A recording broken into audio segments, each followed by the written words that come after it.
Let's go. Now on BBC One, live coverage of the Winchester and Beckenham by-elections, a midnight hour special, results and analysis with David Dimbleby.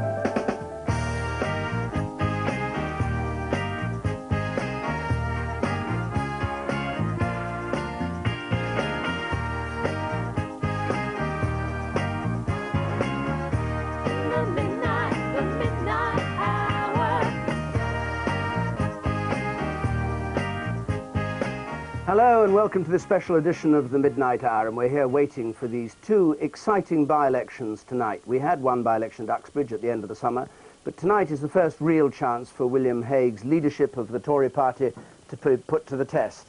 A Tory party quite different now, without some of the old grandees on the front benches, Kenneth Clarke, Hezza and the others gone, with a brand new anti-single currency policy, tougher than anything the previous government offered. William Hague's had 5 months to make his impact, so tonight he'll be able to judge how it's going so far. Both Winchester and Beckenham. Winchester here, where the count has barely begun yet. They're being very, very cautious about the way they count tonight, for obvious reasons. They got into some trouble last time round. And Beckenham in southeast London. The count is actually at Bromley, and the count there is going ahead fairly swiftly. We expect to have the results soon. But those were both safe Tory seats only 5 years ago, and there's been some changes since then which we shall see tonight. And with me here to talk about the election results and the message they bring to the parties, Chris Smith for Labour, Iain Duncan Smith for the Tories, Nick Harvey for the Liberal Democrats, and of course Robin Oakley, the BBC's political editor. But let's first of all, before we start talking about that, have a brief look at the constituencies that are going to be contested tonight. First of all, the constituency in Winchester. At the general election in 1992, this was a safe Tory seat. Jerry Malone went to the seat in 92 and took it with a majority, you can see there, of just over 9,000. At this May's general election, however, he lost it to the man whose photograph you see there, the smallest majority in the election. After several recounts, which went on right through the night, the Liberal Democrat Mark Oaten was declared the winner by just 2 votes. And importantly, the people at the bottom, the others, the 3,328, included 640 votes for Richard Huggett, who's a kind of maverick candidate. He stood as top choice Liberal Democrat in a wrecking movement. And tonight he's there back in Winchester again, this time as a literal Democrat. Though maybe the voters of Winchester have got wise to him by now. Anyway, Jerry Malone went to court and said that this was unfair. And after a battle, they looked at the 55 ballot papers that had been queried, and they found that, in fact, he might have won it. So the result was declared void and forced tonight's rerun. And at Winchester tonight, John Sopel. Now, John, the Tories should take this, shouldn't they, really? I mean, it's an old Tory seat. Or are they in such trouble there that they're going to be facing a real major disaster tonight? If you drive around this constituency, you would think it is inconceivable that it could be anything other than Conservative. And if you go back further than when Jerry Malone took the seat in 92, the majorities were absolutely vast here for the Conservatives. But what we're hearing tonight is that not just that the Liberal Democrats are going to squeak home, but they're going to absolutely romp home with an astonishing majority, with the Labour vote having collapsed, presumably due to tactical voting or other factors, and that the Tories are in for something of a drubbing in one of the wealthiest constituencies in Britain. Now, let me just tell you something about turnout very quickly, because we've just got the turnout figure. 68.9%, a very high turnout for a by-election. 68.9. 68.9. 68.9%. And at the general election? It was 79%, so Yes. down on the general election figure, but nevertheless a very high turnout. And there used to be an old saying that the high turnout was good for the Conservatives in days when perhaps the Conservatives were more likely to have cars to get to the polling stations. But the Liberal Democrats have been out in force all day, loads of cars buzzing around the constituency, taking people to vote. So I'm not sure that necessarily has that much significance. OK, John, well, there'll be lots more to talk about and lots more to hear from you about what's been going on in Winchester. But let's now go to Beckenham. Again, the Conservatives took Beckenham safely in 1992 with a new candidate, Piers Merchant. He had a majority of nearly 23,000. Then came the election in 1997. There had been allegations about an extramarital relationship during the campaign. His majority fell to just under 5,000. After that, there were more allegations, and Mr. Merchant finally resigned. And the Tories chose Jackie Leigh, who had lost her seat in Hastings in May, to stand there. Now, Carole Walker is there, down at the count at Beckenham. We're expecting the count to come through when, or the result to come through when? Quite quickly, I gather. I would imagine within the next 5 to 10 minutes. What's happened here, in a very direct contrast to down in Winchester, is the turnout was 43.7%. That's well down on the general election turnout of around 75%. So consequently, they've been getting on with things very fast, and we're expecting a declaration very shortly. Good. Well, we'll come back to you in a moment, because we'd just like to have a quick look at the two constituencies and how the election was fought there. By-elections traditionally attract big guns to encourage reluctant supporters out, and these elections have been no exception. Nick Robinson was following the events during the past few weeks on the stump. Oh, a lovely macaw. You know, they say that every vote counts. These days, Tory candidates in once-safe seats really mean it. Hello, how are you? Hello.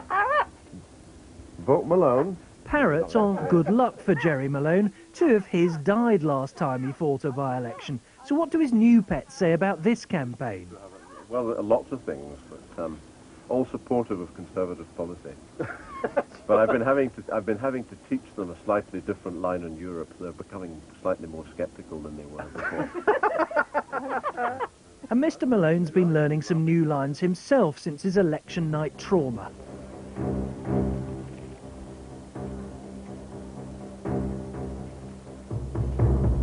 After 20 hours and 2 recounts, he was declared the loser by just 2 votes. The Liberal Democrats were the surprise winners.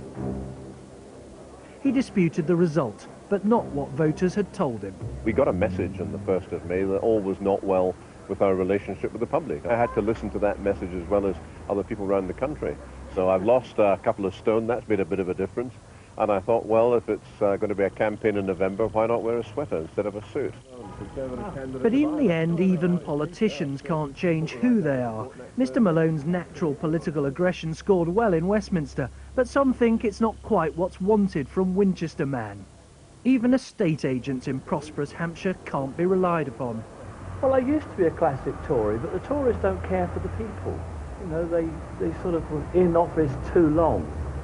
And, you know, they didn't actually really sort of they didn't have their feet on the ground as to what the people of the country wanted, because they were too complacent. And we needed to have a change of policy and a change of government, which we've got now. And just look at it. £250,000 house here, £190,000 house. This is a wealthy area. it is a wealthy area, yes. Winchester's history, its fine cathedral and public school, give it a sense of its own identity, as you'd expect from England's former capital. But its looks can serve to deceive. Not everyone's sharing in Winchester's wealth, according to one local institution. We have estates around Winchester which are part of it. Many of the residents finding they can't afford to shop in Winchester. There are white-collar workers who are anxious about their jobs, some of whom have become redundant and may well not work again. And much more awareness of these other parts of the community which were not enjoying the prosperity we were all meant to be benefiting from. You seem to be saying that in some sense the community shouldn't be taken for granted here. A party that seems to be remote from the constituency will not find it easy to win a majority. And in fact, this time round, the Conservatives have been working very hard to say, we are your constituency party, this is your constituency candidate. Hello, Marcus. Hello. They're building houses. The Liberal Democrats are casting this contest as Mr. Winchester, their man, versus Mr. Westminster, the Tories. Mark Oaten's only spoken twice in the Commons since becoming an MP, a fact he celebrates. Tell me what asking a question in Parliament achieves. for 10 well, seconds. Are you saying Parliament's a waste of Yes, time? I'm saying a lot of it is a waste of time. Well, this is one of the... Strange view, I thought, for a man wanting a career in Parliament. I'm not going to be judged by the kind of benchmarks that Mr Malone wants to be judged by. I'm going to do things my way. It's a very different way. And I actually think next Thursday you'll see that people respect my way of doing things. But if you don't like it, wouldn't it be kinder to yourself not to bother going? I mean, you don't have to be an MP. I want to be an MP. Do yourself a favour, you can have another life. Let's change the system. Yes, it is. Isn't this natural Tory territory? A message which, according to one of the system's greatest survivors, is persuading many One Nation Tories to switch sides. This was a natural mainstream Conservative seat, but I think as people see their MPs becoming somewhat far over to the right, they begin to move back to look for the kind of One Nation party that they believe in.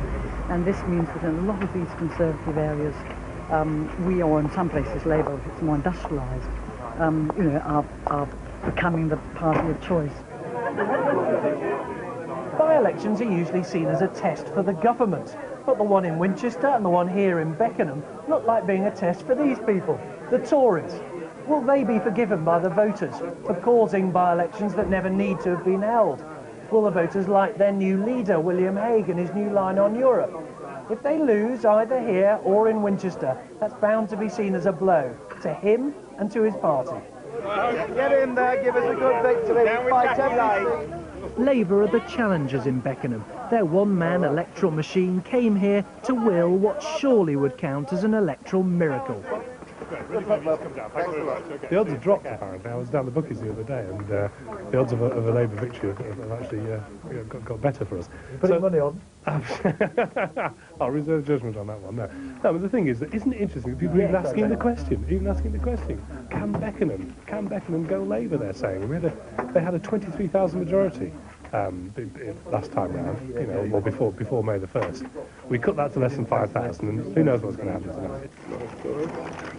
It's Piers Merchants who's given them hope, seeing off media pressure before the general election. Do you think you're an election liability, Mr. Merchant? Only to buckle afterwards, resigning to spend more time with his parliamentary researcher. But it's local Tories who are to blame, according to the word in Beckenham's salons. All the ladies of Beckenham had a crush on Mr. Merchant, not me, but everybody else did. Tory ladies know the meaning of loyalty, not even balking at a former Prime Minister dropping in to see their blue rinse take hold. Absolutely. Anyway, lovely to see you. And to see you. You're younger. Nice to see you guys. Bye. Lovely to see you. John Major's a star here in a contest which few voters seem to know about or care about. The Tory candidate's a woman, a safer choice, who seems relieved by the reception she's been getting. We've had such a good response on the video. But will voters really put their trust in the Tories again? I'm confident about the result, and I'm absolutely confident she'll be a really significant addition to the House of Commons. Here you are in the rain, don't you wish you'd given it all up? You could have been having fun and be on holiday. Politics go ahead, rain, sun, sleet. There've been few signs of the political weather improving for the Tories. Voters may have forgiven John Major, but these by-elections are a test of whether they're ready to forgive his party and to forget Tory mistakes. Nick Robinson there. Well, I perhaps should start with Labour on this point. I mean, you're way ahead in the opinion polls. You should take Beckenham tonight, shouldn't you? Well, let's remember, Beckenham has always been a very, very solid Conservative seat. And we had a massive swing to Labour on May the 1st, about a 15% swing. We got the majority down to 5,000. I'll be very pleased if we manage to hold our share of the vote that we held in May. The opinion polls show that you're getting more and more popular day by day, that the gap between you and the Tories is widening. Why shouldn't that effect, if it's a real effect, be reflected in Beckenham? The polls have been fairly steady for us nationally. But well, hang on, you were at 44 at the general election, you're something like 67 now.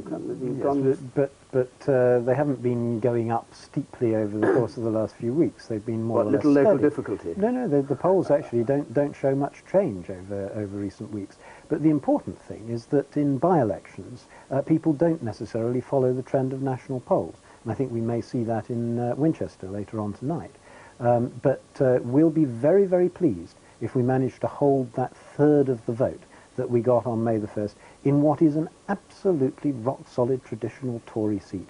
And Beckenham was the 26th safest Tory seat in the country in 1992. That's the mountain that any of us have to climb to try and take it off them. Well, let's stick with Beckenham, because that's the result we're going to have first in a few minutes' time, I hope.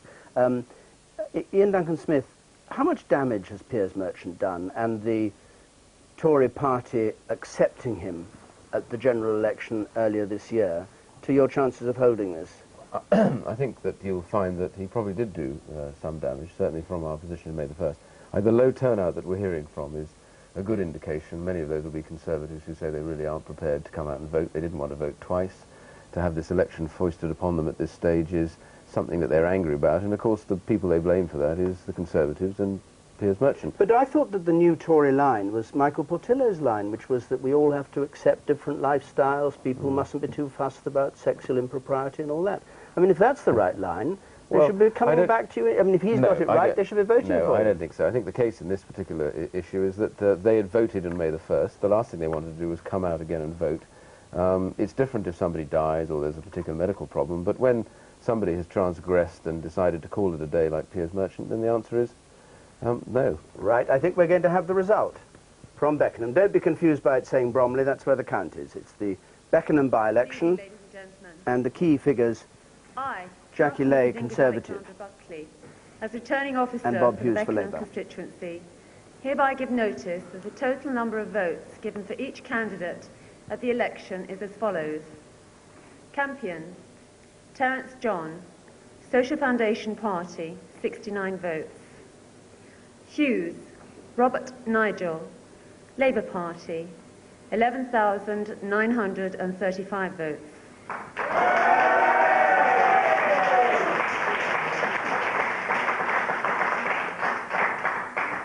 Lay, Jacqueline Ann Harkness, Conservative Party, 13,100.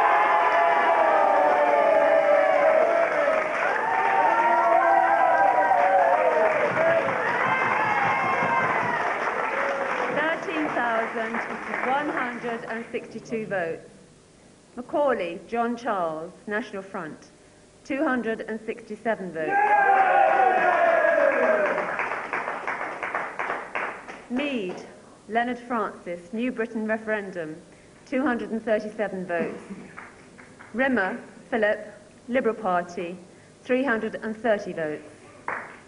Small, John Douglas, Natural Law Party, 44 votes. Bettelin, Rosemary Elizabeth, Liberal Democrat, 5,864 votes.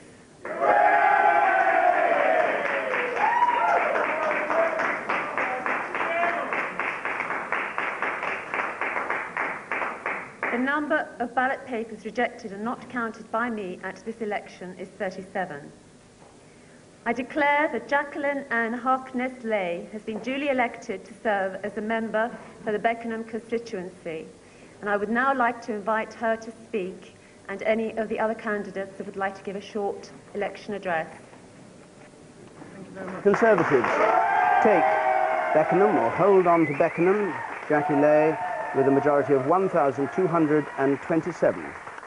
That's way down from what it was earlier in the summer, the general election, of course. Now is not the time for rhetoric, but I would like to make a few thanks to those people who've made this election go so smoothly. First, can I thank the electoral registration officer and all of his staff here tonight, as well as the presiding agents and the polling clerks in all the polling stations today. They had a quiet day, and it was a tedious day, but I'm glad that they have done such a very good job, and my thanks go to all of them. Can I also thank the police for ensuring that it was conducted fairly, cleanly, and without any trouble, and I think you two had a pretty boring day as well. We, however, did not have a boring day, and I would like to thank particularly all of those people in the Constituency Association, particularly my agent, Geoffrey Gray, and the office staff for all the help that they have given us in the last 3 weeks. It has been an outstanding effort to run a campaign so quickly and so well. And can I also thank all of those invaluable people who've come in to help us. We couldn't have managed without you. You're absolute stars, all of you, and I'm most grateful to you all. I'm also grateful to the many hundreds of people who came from all over the country to ensure that the Tory party held this seat with a good majority. And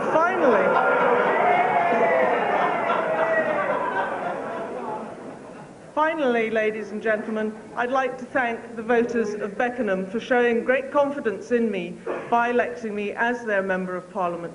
We fought this campaign on the grounds of the issues that they raised with us. And those are the issues that I addressed, those are the issues I campaigned on, and I have every intention as the Member of Parliament for Beckenham to continue to campaign and fight on the issues that the people of Beckenham want me to raise in the House of Commons, and I look forward to taking the fight into the House. Thank you, ladies and gentlemen.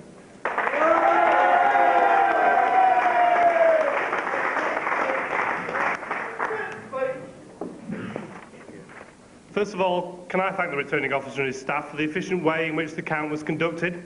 I'd also like to thank the police for their assistance in ensuring the smooth running of today's election. This result is a hollow victory for the Tories. It is a slap in the face for William Hague. A slap in the face for William Hague. Despite all the talk of a fresh future for the Tory party here in Beckenham, normally one of the safest Tory seats in the country, large numbers of previously loyal Tories have stayed at home rather than vote for William Hague's party. In 1992, the national Tory majority here was over 22,000. Nearly 40% of the vote. They have come nowhere near that performance today. The Tories are no further forward than they were on May the 1st. On the other hand, this is an excellent result for New Labour. The result here on May the 1st was Labour's best ever in Beckenham. There was a massive 15% swing to Labour, and we got within 5,000 votes of overturning the Tories. Tonight's results mirrors that high point. We've had an excellent campaign focusing on the new government's record of achievement. And I'm very grateful for all the people who voted for me and the hundreds of local members who worked in the Labour campaign. Tonight's result... We have been polite enough to listen to your candidate. You be polite enough to listen to me. Thank you. Tonight's result paves the way for success in next May's local elections. We will be working to make sure we make gains from both parties in Beckenham, and this result shows we are well on the way to doing that. Whatever happens in Winchester, here in Beckenham, the Lib Dems have done particularly badly. Their attempts to muddy the waters about who was best placed to beat the Tories was seen through by the local people. As a constituent of our new MP, I very much hope she will keep her promise that she and her husband will move into the constituency, will shop here and be part of the community. It will not be good enough to try and do the job from East Sussex, visiting Beckenham every now and again on the way from London. It won't be good enough simply to live here and have a flat here and spend several nights a week back on the coast. We will be watching, and so will the people of Beckenham and Penge. The Tories have had a lucky escape today. They may not be so lucky next time if they let the local people down. Thank you. So, those the two leading candidates, Jackie Lay and the Labour candidate, and I think the Liberal Democrat just about to come, but I don't know whether we want to hear the Liberal Democrat speech. We just hear a little bit of the Liberal Democrat speech. And to the excellent support and commitment I've had from the Liberal Democrats, in particular my agent Mel, who's lurking in the back there, thank you very much indeed, and to all the people who supported me tonight. This is an excellent result for the Liberal Democrats. Today, tonight, and also a bit later on in Winchester, it most certainly will be an excellent result for the Liberal Democrats. We have fought a positive campaign and we have got a positive vote. Our share of the vote has increased, which is a personal and a party commitment to the Liberal Democrats. Thank you. Right, so that was the Liberal Democrat candidate. So the result, first of all, let's just remind you of that. Jackie Lay for the Conservatives takes Beckenham, majority 1,227. Robert Hughes for Labour in second place, and Rosemary Vetterlein 5,864 in third place, the others 947. And we'll just look at the share of that. The turnout here was very low, 43.7%. There's Jackie Lay at the top with a majority. Conservative share 41.2%, and that's down just 1.2% from the general election in May 97. and the Labour share has gone up 4% at 37.4%, and a swing from Conservative to Labour of 2.6%. And you heard the Labour candidate crowing about it, saying it's a brilliant result for Labour, a slap in the face for William Hague, and all the rest of it. So let's just deal with that. I haven't heard the Liberal Democrat voice, but we will have it in just a moment. A slap in the face for William Hague. Your vote has slipped even further. What do you say to that? No, I think, as I said to you earlier on, the trouble with these two by-elections is that there's an awful lot of personal issues involved, and this one, with Piers Merchant, meant an awful lot of Conservatives stayed away, frankly. They didn't want to vote. They saw no reason why they should come out and vote, and that was how they said it to us. But Jackie fought a good campaign, and what's fascinating about that is that she's by and large given minus down 1%, but she's pretty well held on to her proportion of the vote, which I'm quite pleased about. But no obvious sort of enthusiasm for William Hague and your stance on Europe and all that? No, I heard all that stuff. With respect, I heard all that stuff being run beforehand. I think that... But it's not all that stuff, it is what you've been talking about. No, the reality is that I have to say that these two by-elections are very peculiar by-elections. You have them with, in Beckenham, with Piers Merchant transgressing and then eventually deciding to resign, and the voters in Beckenham saying they didn't want to go to the polls, they saw no reason for it, they were angry with him and transferred some of their anger to us. I don't think you can read across on that at all. I bet if your result had shown an increase of 10% in the Tory vote, you would be saying it was an endorsement of William Hague and everything that he stood for. Or would you be saying don't take any notice of this one? With respect, we won this by-election and we held the seat. Jackie Leigh, who's an excellent previous MP, will now be back in the House, and I'm very pleased.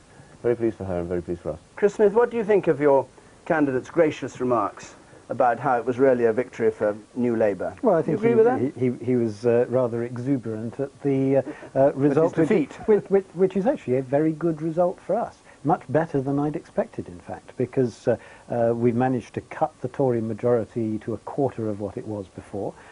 This is, as I said before, one of the safest Conservative areas in the country, traditionally. They're down to 1,200 majority, with Labour clearly in second place, a swing to Labour when Labour is in government. I remember during the whole time that the Conservatives were in government, 18 years, not a single by-election did they register a swing to the governing party. And what we've seen here is a swing to Labour from the very good result we had in May. So I think it's a rather good result for us. I'm in very good heart about this. Nick Harvey, what do you think about the Liberal Democrats here in Beckenham? Because Labour didn't do anything to oppose you in Winchester, the other result we're going to see. They didn't even send any elected cabinet minister or any big gun down there to give you a clear run. Were you doing the same in Beckenham, or were you actually fighting your corner? Because the Labour candidates seemed rather riled about the way the Liberal Democrats had been conducting their campaign. Well, I mean, there have been campaigns going on fairly full-bloodedly in both constituencies, but I've noticed while out on the campaign trail that certainly the voters of Winchester were a good deal more aware of the fact that there was a by-election on, and were far more aware of the personalities and the issues. In Beckenham, going out with the candidate in the High Street, there was far less interest in the whole election, in what any of the parties had got to say, and in what was going on. So I don't think there was any question of anybody giving anybody else a clear run.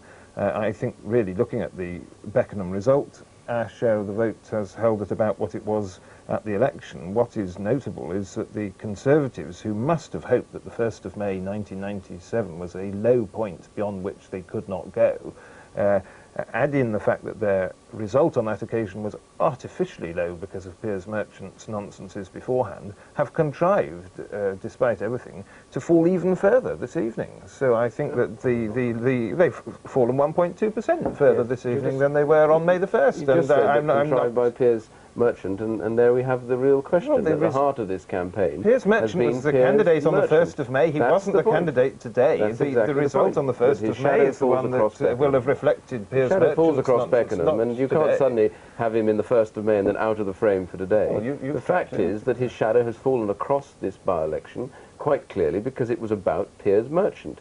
The fact that at the end of the day he chose to go, having stood on the basis that he was not having those problems at the last election. So there's no question across it. The Piers Merchant factor obviously had an impact today, but it also had an impact on the 1st of May, and I don't think there's any real difference. My point is that it had an effect. But Piers Merchant had done, in one sense, Piers Merchant had done more damage since the election I mean, before the election, he had his picture in the Sun and a lot of gossip. Yeah, after the election, it all started up again, so it was a double dose. Isn't the difference here that the Piers Merchant factor has played in this by-election because he caused a by-election, exactly, and electors don't like having unnecessary by-elections. When you think back to 1983, for example, when Lady Thatcher ennobled Willie Whitelaw, just within weeks of the general election, what had been a 15,000 majority fell to, I think, about 500 or 600. Electors don't like unnecessary by-elections. I think they're probably going to blame Jerry Malone in Winchester too for giving them what many people would see as another unnecessary by-election. So, yeah, was Jerry Malone damaging the Tory party by having this by-election? No. I mean, if Robin's right and electors don't like it, what's the point of having it? Well, the fact was that he went to the High Court on the basis that had they read the results as they should have done, he would have been elected. Yeah. However, the electors don't want to go to the polls again, and again we'll see this, but we'll no doubt go to the Winchester one in a few minutes. The other thing about Beckenham, though, I mean, I was down there yesterday and talking with voters and getting a bit of the temperature, and not a single person talked to me about Piers Merchant. What they were wanting to talk about was the record of the government, what we were doing on health and education and crime, and all the things that we said we were going to do in May and are now putting into action. Those were the things they wanted to talk about. Who were you talking to? Labour supporters that have been lined up for you as you went along? Not at all. That was a scientific poll you ran there, Chris, ordinary shoppers in Beckenham High Street in the middle of the day yesterday. Isn't there an interesting factor here in that we haven't really seen a very heavy tactical vote at all in this Beckenham by-election? Both Labour and the Liberal Democrats came back in with about 2/3 of the vote that they'd had at the general election. There wasn't a collapse in the Liberal Democrat vote. Labour hasn't been able to mobilise that here. And I think that perhaps has been because this has been a rather low-key by-election, which has been under the shadow of the Winchester contest, which people have taken a lot more interest in. And you don't really get tactical voting building up unless there's high publicity for a contest. But you think we might see tactical voting when we get the Winchester result? I think we might well see tactical voting, and certainly when I was down in Winchester, the evidence was that the Labour vote was collapsing there, and part of that would be a tactical vote. I'm sure that Robin is right there, but we have nonetheless put our vote up by 4% here, and for a governing party, 6 months into a parliament, I think that's pretty good news. It's pretty and good after record. Mr Eccleston and all that. Despite all the flurry in the newspapers, that didn't seem to worry the voters. We'll be talking about that later on, no doubt. Let's go down and join Carole Walker.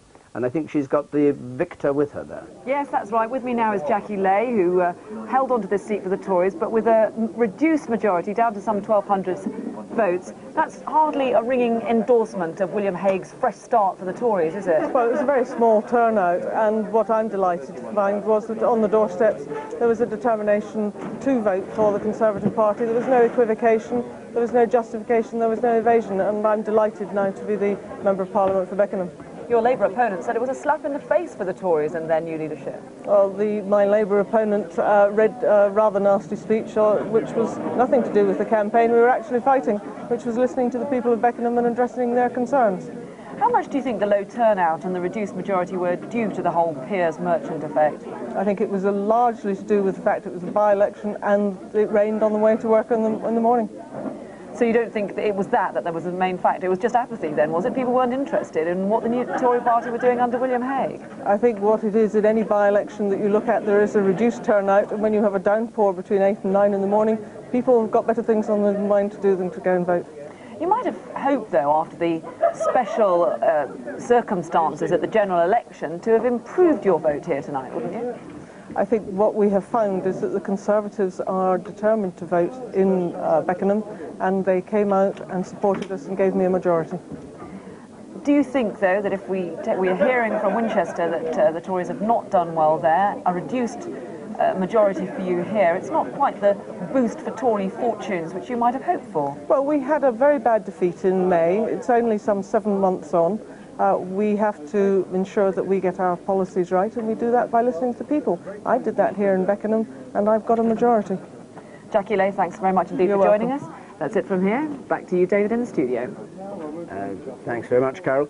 Well, at Winchester, more normally he's here in the studio, but he was determined to go out and see for himself what was going on down there, is Professor Anthony King, Professor of Government at Essex University. Tony, good evening. Good evening. Now, what is your reaction? Let's deal with Beckenham, because that's what we're talking about at the moment. We haven't got the Winchester result to come, I think, for another hour and a half or so, so let's concentrate on Beckenham.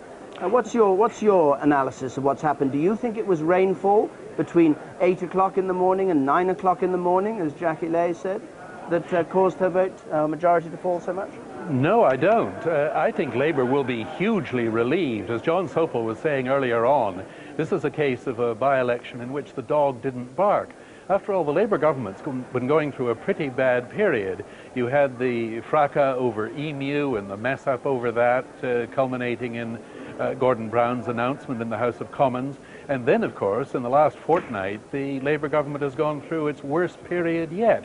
And you would have thought that that might, despite Piers Merchant, have shown up somehow, some way, in the results in Beckenham. And instead, we've had a swing to Labour. The honeymoon doesn't appear to be over. So what do you make of that? What do you think the reason for it is? If there have been these adverse effects, you think it's Tony Blair's popularity that's leading the party to ride so high? Well, if we take Beckenham and what appears to be about to happen in Winchester together, my hunch is that the real significance of this election lies in the fact that in a curious way, the general election of last May is continuing. People last May decided that ultimately they didn't want the Tories in power. They found them unsavory, they found them untrustworthy, they found them increasingly incompetent. They didn't like what they saw, and I think the Conservative Party is going to take a long time, probably years rather than months, to re-establish itself in the confidence of the British people. So if you're right, should William Hague be dismayed by what's happened, or should he just be playing a long game and saying, I don't really expect an immediate rush of voters returning to the Conservative Party? I don't think he should be dismayed at all. On the contrary, I think these two by-election results, if Winchester turns out the way we expect, should strengthen William Hague's arm in the sense that he can go on saying what he began to say at the October Conservative Party conference, namely that the Tory party has to change and has to change profoundly. It has to re-establish its reputation for competence. It has to re-establish itself in contact with the British people in a way it increasingly wasn't in the latter stage of the major government. He will want to play it long. I think he's right to play it long. And for what it's worth, I think he started pretty well. But you're talking really about two parliaments before he might have a chance of forming a government. Well, I don't know that I'd be that pessimistic on the Conservatives' part, but I really think there is a problem here for the Tories. Give a dog a bad name is an old saying. The Tories got a very bad name indeed in the last Parliament. I think they're going to take a long, long time, as I said before, years rather than months, to fully re-establish their reputation. Iain Duncan Smith, do you agree with Tony King's analysis? Yes, I do. I think the real point to take from this is that you can't come out of an election some 6 or 7 months ago where we were quite seriously, the public said, they didn't say we overwhelmingly want Labour, they said we do not want you, the Conservatives, to be governing us. And Tony King's right about that. I think this is where William Hague has put his finger on the point. We've got change, we have to change, there's loads we've got to change, sort ourselves out. You won't win overnight, it takes time. We did hold Beckenham, that's an important factor, but we've got an awful long way to go yet, and I don't think anybody should be disillusioned about that. I'm certainly not. And do you agree that Labour is doing far, I mean, despite these two setbacks, that really the electorate still seem quite content? Well, I think it's interesting, looking at the Beckenham result, I would say, first of all, that the public pretty much took a view that it didn't matter what the result was in Beckenham, the Labour Party are going to continue to govern, and nothing could change that. So, you know, you don't get galvanised to go out and vote like that. I think the Winchester setup is different, and we'll hear something slightly different from there, but generally from Beckenham, I would take that view, and I think, therefore, Tony King is right. The message we take from here is it's a long process, rebuilding started, and we have yet to establish that message. And all this trouble that Labour's been in this week and last week, where they're beginning to show some problems in the national polls, I don't think are going to affect them in the by-elections just yet quite like that. I think this is an issue that takes longer to burn through to the public psyche. Right. Well, let's go back down to Beckenham for a moment again, because Carole Walker has the defeated Labour candidate with her. Carole. Yes, that's right, David. Bob Hughes is here with me now. Jackie Lay described your speech as a rather nasty speech. Perhaps you were going a bit far in describing a Conservative win as a slap in the face for William Hague. Well, you have to remember, this was one of the safest Conservative seats in the country. We've got a majority of just over 1,000 now. It is a slap in the face for William Hague. He said this was going to be the opportunity to build his party up again. And he's failed, I'm afraid. He continues to show the splits that have been in the Tory party ever since, May the 1st and before. The bottom line is, though, you failed to actually take the seat, haven't you? Oh, come on, this is a brilliant result for Labour. As I said, we had a 15% swing in May. We've had, well, I think about a 3% swing further to Labour tonight, I mean, that's got to be a brilliant result in anybody's books. The Tories were sort of clearly rattled, and they've only just scraped home, They are not going to be celebrating tonight. Do you think that the whole Piers Merchant affair, the episode, the way it unravelled, do you think that had much of an effect? I mean, there was a very low turnout here tonight. Yeah, I think what actually happened was that the Tories were feeling let down. I think they're let down by the inability of the Tory party to learn the lessons of May the 1st. I think there's a degree of arrogance about the party before then, and I think you saw it tonight with the way they behaved here. The other thing was, of course, Labour Party's record. I mean, the Labour government are doing really well. I heard that a lot on the doorstep. Tony Blair making promises and delivering on them. But if there hadn't been for the whole episode of Bernie Ecclestone and the money from Formula One, you might have won. Well, the only people who've been mentioning that have been the media, actually. It's not been mentioned on the doorstep at all. What they've been talking about are local issues like education and also the fact that the Labour government are delivering on its record, So you don't think that's had any impact whatsoever on your vote? Well, all I can speak for is the people I've met on the doorstep. I've met many hundreds of them over the last 3 weeks, and it hasn't come up. What do you think, then, were the key issues here? Well, I think, that, as I said, what the Labour government are delivering on its promises, and that's what people have been saying to me. I've had sort of people, Tory voters who, from May the 1st, almost reluctantly saying, hey, we've got a guy here who's honest, who delivers on his promises, at last a politician who we can trust. But you didn't really pick up many votes even from the Liberal Democrats. One could have expected perhaps people who voted tactically at the general election to switch to you. That simply didn't happen, did it? Remember what happened? The Tories called what was the quickest by-election on record here because they were embarrassed by what was happening here. They wanted to get it over as quickly as possible.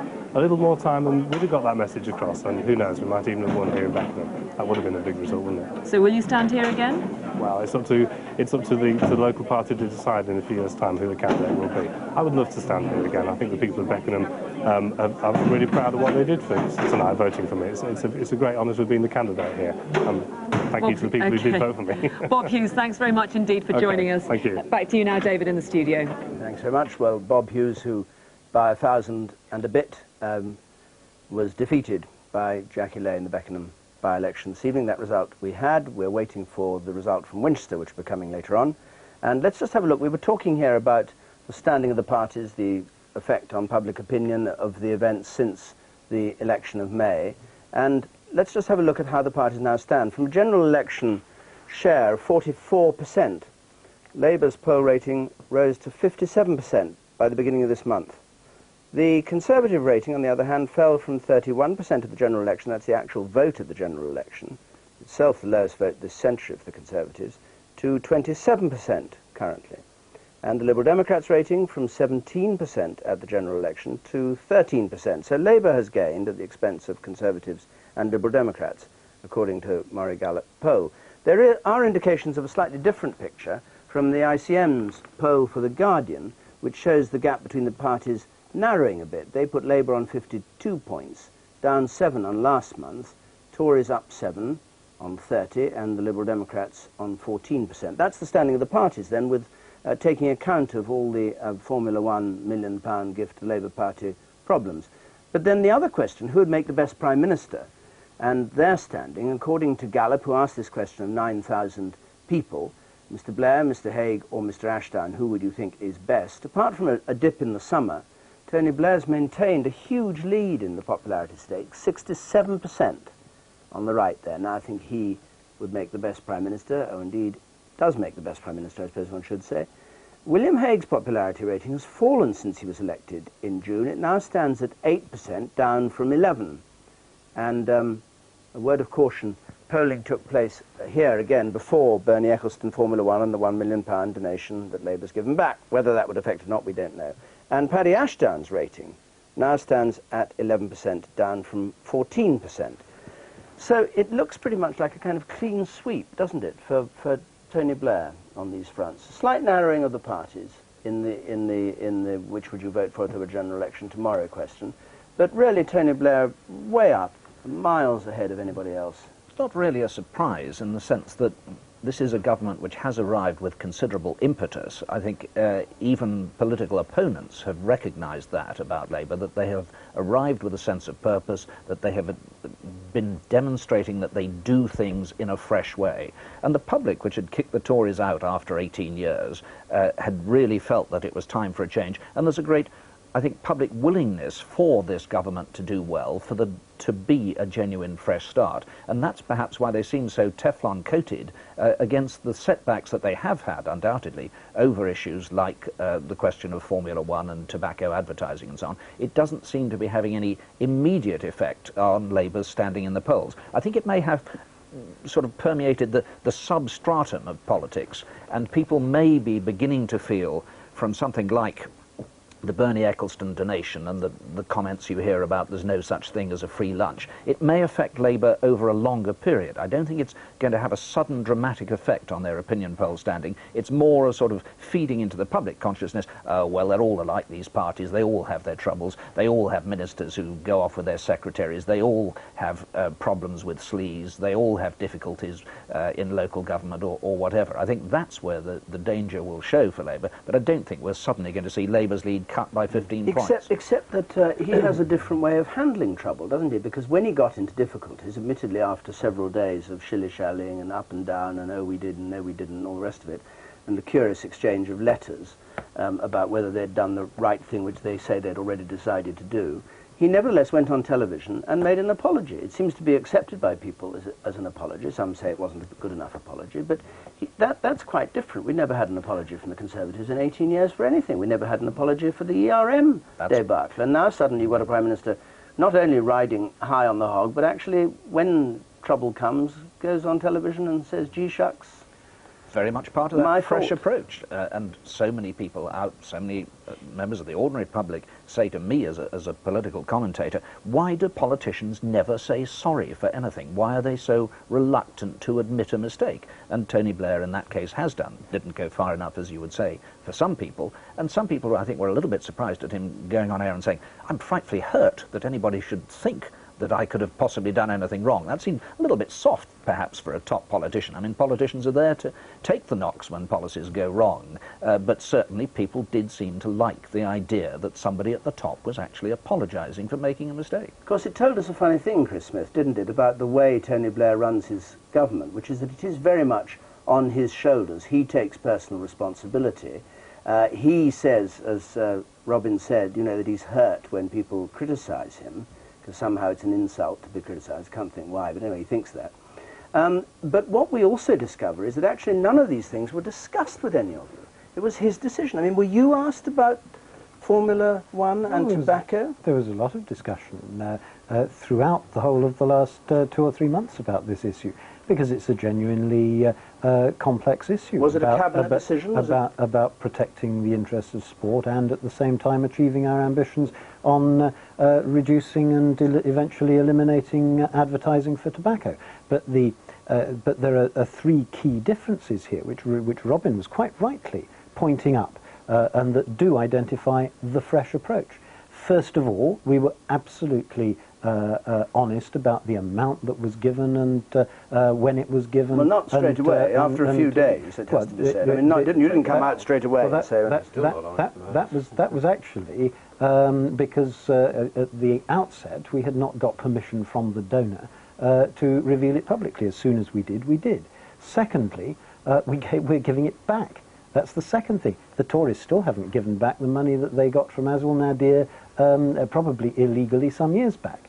And thirdly, the Prime Minister went on television and said he was sorry. A very different approach from what we had right the way through the last 18 years. What was he being sorry for if it was all so impeccably handled? He was being sorry and apologising for the way in which the whole business was handled, the way in which some of the information appeared to dribble out, it was something which he felt had not been handled well by this government. Do you agree with him? And deserved an apology. Do you think it was badly handled? I agree entirely. It was poorly handled, and he was right to give an apology. Well, were you part of the poor handling? I think by doing that, he very successfully drew a line under the affair, and that is very obvious, actually, from the result that we've had tonight in Beckenham. So we can expect every time there's a bit of trouble, there'll be an apology like this from Mr. Blair. Well, they're going on the record and saying, sorry, done it again, sorry, done it again. I very much hope that we have learned some lessons from this affair and won't be handling it as badly in future. Was it a cabinet decision? Were you in on the decision? Or were you taken by surprise by the decision when it was finally taken? Did you know it was going to be taken? I knew it was going to be taken. I was part of the discussions, as were the Department of Health, as was the Prime Minister. Did you meet Mr. Eccleston? I've never met Mr. Eccleston in my life. So you, as the Minister in charge of the department, never get to meet him, but the Prime Minister has private conversations with him? The Prime Minister had a 20-minute meeting with him, and you have seen the civil service record published in virtually every newspaper of that discussion. Did you know that Mr. Eccleston had given £1 million to the Labour Party? No, I didn't. When did you first discover that? When the newspapers published the information. So that this makes it all sound even more crazily chaotic. Not at all. It is not something that cabinet ministers would necessarily know, and indeed probably sensible that they shouldn't know who has given money to the party and who hasn't. All of us try and take difficult policy decisions on the merits of the argument, not on the basis of any donations to particular political parties. Would you and all your cabinet colleagues have felt comfortable, though, at the thought that the party was still soliciting further donations from Mr. Eccleston while the policy was in process of being changed? As soon as any of us knew that that sort of approach was happening, it was stopped, and we said that we wouldn't accept any further donations. That was very clear. Well, you didn't actually say that you'd stop and not accept any further donations. You asked the Public Standards Commissioner whether you could go on accepting donations or not. No, the situation was very clear. As soon as the politicians who were in charge of policy making on this learned what the situation was, we took what was absolutely the right course of action, which was to both to say, no, we don't want any further donations, and to check with the Public Standards Commissioner that we were doing the right and ethical thing. I think that is absolutely the right thing, which any honest and sensible government would have done. Something which the previous government, I have to say, never, ever did. I actually agree with Robin that this is something which will take some time to burn through to people's minds, because they said they didn't want the Conservatives on the 1st of May, and therefore there is a willingness to give the Labour government a chance to get it right. But what we've seen over Formula One, it's not about accepting donations. I have no objection to that at all. That's what political parties have to do if they're going to finance their affairs. The problem is, and Robin hit the point here, that all through this process they were chasing Bernie Eccleston for extra money. He never made an offer. And in the letter to Sir Patrick Neill it says, we have an offer of a further donation. There was no offer of a further donation. They were chasing him, and therefore they have misled Patrick Neill, and that is yet to come out, Chris. I have to say, this issue is not over yet. There are serious questions to be asked about exactly what was going on and why Patrick Neill was being misled, and why Tony Blair on Sunday didn't apologise for what had gone wrong. He apologised for the misunderstandings in the presentation. And I have to say, there's big questions about whether he knew exactly why the decision was made and how close he was to the decision-making process and the fundraising. And we're not going to lay off this, because this is big stuff, and we're going to chase it. I have to say it's a bit rich, coming from the Tory party, which has been soliciting donations from rich people around the entire world for years, There's no problem with soliciting donations. refusing to say anything openly about who's giving money, when we've said all along that we publish quite openly and clearly the names of all our major donors. Anyone who gives over £5,000, we publish their names. You're not surely asking to be compared with the Tories, who you affect to despise on this front. It's no good saying... Well, just pointing out that, we're talking about it's a bit rich for them to start coming on their high horse. But we are talking about new Labour and a new approach and a new attitude and all the rest of it. And the question is, are their hands Are your hands whiter than white? What do you think? What are the Liberal Democrat line on this? I wonder why it is that disconcerted by a it? chap like Bernie Ecclestone wants suddenly to give £1 million to the Labour Party anyway. He'd had a track record of some years of giving money to the Conservative Party. It seems to me perhaps that when he perceived a threat in the form of talk of a ban on advertising, that he started to see that it was necessary to buddy up to the Labour Party, and thus it was that he changed horses and started giving money to them. I'm relieved to hear Chris Smith say that Cabinet Ministers didn't know who had been large donors. It would be more worrying altogether, I think, if Cabinet Ministers going about their daily decisions had some list about their person of who had given what. I mean, that would be far more worrying. But I think what we've lost sight of is that the government actually have got this issue wrong. There shouldn't be an exemption for Formula One. They have made a serious mistake in policy. I know they can point to exemptions elsewhere, but that's just deploying the same argument we did over slavery. If we didn't ship them around, somebody else would. You've got to start somewhere, and we should have upheld a complete ban, including Formula One. The most curious thing is where the Prime Minister personally met Mr Ecclestone and more or less delivered an edict himself that this would be the case. And I think really it was wrong for him to see Ecclestone in the first place. He should have, if he thought that, he should have sent him to see Frank Dobson. Or Chris or somebody. This wasn't an edict from the Prime Minister at all. This was a decision jointly reached by all the various departments involved. And I mean, it isn't actually a purely simple issue of saying let's ban all sponsorship of sport, because there are some 50,000 jobs at stake here associated with Formula One in this country. Or 10,000, depending whose figures you use. Well, no, I'm afraid it is 50,000 because Britain is the centre for the entire world in engineering for Formula One racing cars. This is a major British industry, and if a decision had been taken to withdraw the British Grand Prix from Britain, to take the whole focus of Formula One racing out of Britain, it would have had very serious consequences, not just for sport, but what about the serious consequences? How do you know it wasn't others? I mean, you know, you didn't see that. But what is government to dice with 50,000 jobs just because we think that someone may be bluffing? No, we've got to look seriously at the issue. We've got to keep in mind the aim that we have of seeking a removal. Let me just finish. Of seeking a removal of sponsorship by tobacco companies of Formula One, but to do it by means that don't precipitate the departure of the Grand Prix and the loss of very large numbers of jobs. Chris, this is justifying this is justifying things after the event. On Monday, Frank Dobson was on the Today programme and he was asked 3 times, did you agree with the exemption for Formula One? And he refused to answer. He went off on 2 other different subjects and never came back to the answer. The truth is, he made it very clear about an hour later that he was fully involved in the decision. The truth is that Frank Dobson got a letter from the Prime Minister just after he saw Bernie Ecclestone saying, change the policy, and the policy was changed. An exemption was made. That's the truth of it. There are some very serious questions about the Prime Minister has never answered the question. Why did he say he said no to this when the letter to Sir Patrick Neil makes it quite clear, as was just said by Robin, there was no no, there was simply a can we go on chasing this money in the letter.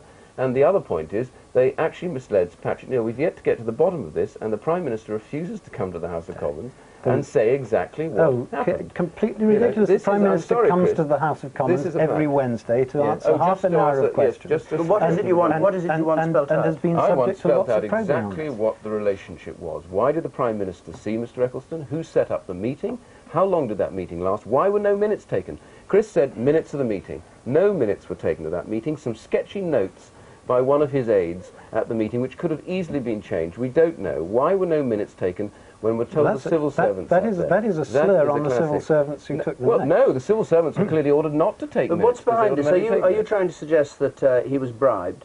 I'm trying to suggest... The Prime Minister was bribed by a gift of £1 million? I am actually saying nobody knows exactly what happened. That decision was a strange exemption at the last moment. I want to know why, and I want to know just exactly how close the decision was to the raising of the finance and the chasing of the finance. And was it the right decision, by the way? Not to exempt. The right decision in my book was that the argument in the case hadn't been made for banning sponsorship and tobacco advertising in these sports. That debate hadn't taken place, as far as I can see, at any stage where we saw the real powerful figures. I don't actually believe that it would have changed whether young people took up smoking or not, but that's a particular position. I'm simply saying the Labour Party came in on the basis that they would ban advertising and sponsorship at these sporting events, and then they have a major exemption. Robin Oakley, what do you make of the curious business, since we're on this fascinating subject, which does, I must say, some people say it's too complicated to understand, but it seems to me that it's fairly, some of the details of it are fairly straightforward. This letter to Sir Patrick Neill, that we now do know, and Peter Mandelson has said it and the Prime Minister said it, was written after the Prime Minister had decided that the money should be given back, the original donation, and after he had decided not to take any more money from Mr. Eccleston, whether or not he'd been offered it. It does, when you read the letter, look as if, A, he wasn't actually thinking of giving the money given before the election back. He never actually says, should we give it back? And secondly, that he wanted to know whether he needed to maintain the position that he wouldn't take new money. Yeah. How do you square, can you square the letter to Sir Patrick Neill with what the Prime Minister said about his decisions and the timing of them? I find some difficulty in doing so, because what struck me about the letter when I first saw it was that the whole focus seemed to be on the question of further donations, and we'd been given the impression by Downing Street spokesmen and others up until that point that the whole thing was that the letter was essentially about the returning of the original 1 million contribution from Mr. Eccleston. Suddenly there was this letter with the whole focus on the question of should Labour accept any further donations, and almost in the last paragraph of the letter there is a reference back, in even then, not terribly directly, to the original £1 million question. And there is no doubt in my mind whatsoever that Labour was totally surprised by, in effect, a verdict from Sir Patrick Neill that they should give back the original million. I don't think that had ever been in people's minds. Which I have to say we are entirely abiding by. And I know of no instance... You're already taking it as a decision yourself. You can't abide by him. I know of no instance under the previous government when any inquiry was made of the Commissioner for Standards about what the correct ethical procedure was in a particular But Chris, this instance. goes to the root of it. You said then a decision which we are abiding by, but 5 minutes ago you said the Prime Minister had already decided to give the money back. So there's nothing to... You're abiding by the Prime Minister's decision, not by what Sir Patrick Neill said. As soon as the Prime Minister and other senior politicians realised that there might be a perception in the public mind that there could have been a conflict of interest here, they made a decision both to consult Sir Patrick Neill, something that had never been done by the previous government, but we felt it was right to do so, but also to return the donation. No. Now, I think what the Tories are trying to imply here is that somehow the Prime Minister's mind might have been influenced by the fact of the donation. There was no such influence. There could not be any such influence because Tony Blair is not that kind of man. And I think that was the point which he was making on Sunday, on the record. That was why he was getting a little bit upset, and I think was right to get upset, that people could be implying that a policy decision might be influenced by a donation to the party. No such influence could possibly enter into his mind, because he is not that sort of guy. Do you agree with that? Well, I think it's unlikely that anyone could buy a decision from Tony Blair on the basis of a contribution to the Labour Party. I think it's far more that they've been silly than that they've been wicked, and if they're going to learn lessons from it, I hope it will be that the way they've handled it has just been completely wrong. I would like to see an end to these sorts of political donations altogether. I just cannot see why it is that industrialists should want to give these sums of money in the first place. They must think they're buying something. They must think they're buying access or influence or something. I ideally hope and do believe that they're not, but this just isn't the way to carry on, and I'm sure that Tony Blair will be very wary on any future occasion of seeing on his own anyone who's given any contribution to the Labour Party at all. Would Bernie Ecclestone have got in to see the Prime Minister if he had given only £5,000? I mean, the amounts involved do seem to me to be crucial in all of this, and in clearing up the whole way in which we finance our political Robin, parties. that is not a proper suggestion, because if someone is representing a major sport and there is a current issue about the future of that sport, then a decision as to who that person gets to meet will be taken on the merits of the case and the merits of the argument, not on what sort of money anyone may have given to the party. And that is very clear, and those are very clear rules that we will all abide by. Curious to bypass both the Secretary of State for Health, or the Health Department, and you in charge of sport, and turn up at number 10 in the first instance. No, not bypassing at all. Well, you said you didn't meet Mr. The Minister for Sport and the Minister for Public Health had already had meetings with representatives of Formula One and talked in considerable detail about all of these issues. The fact that representatives of Formula One then sought a further meeting with the Prime Minister is entirely understandable given the importance of the issue. Leave it completely on one side, as everyone must in these circumstances, any question about a donation. Why does a man give £1 million to a political party, in your view? It may well be that they happen to believe that that party may be good for the governance of the country. That is certainly the case in a very large number of donations that are given to any political party, be it the Liberal Democrats or us. But he's given 10 million for Tories only a bit before. Well, he thought they were right then, 14 million. I don't know what was in his mind when he gave the donation. One thing, however, that we have proposed in order to try and make sure that there is greater clarity and coherence about all of this in the future, and that is that not only should each political party declare every year a list, which we do anyway now in the Labour Party, of every donor who gave over £5,000, but that we should lodge with the Commissioner for Standards, with Sir Patrick Neil, completely independent, robustly independent figure, we should lodge not only that list of names, but also the amounts that were given. Now, we've proposed that each party should actually do that. I think that would be a very sensible move. I think the Liberal Democrats have already agreed that they would abide by that proposal. We have yet to hear whether the Conservatives will do so. Let us hope that any new legislation that does come forward, donors and amounts are all declared, in future, so that the possibility of any influence or buying of access and so on can disappear from the public mind, if it is all open. That is very much what we want.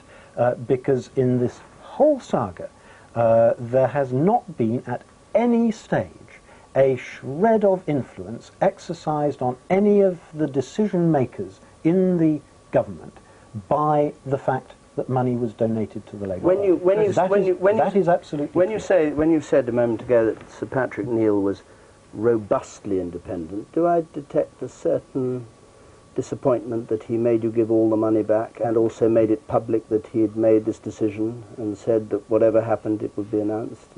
No, not disappointment, but noting that he certainly wasn't being particularly soft and easy on the government on that occasion. He gave us a hard task, a hard challenge, saying give the money back, and that's what we're doing. And you're saying that now, but the Prime Minister says he'd already decided to give the money back.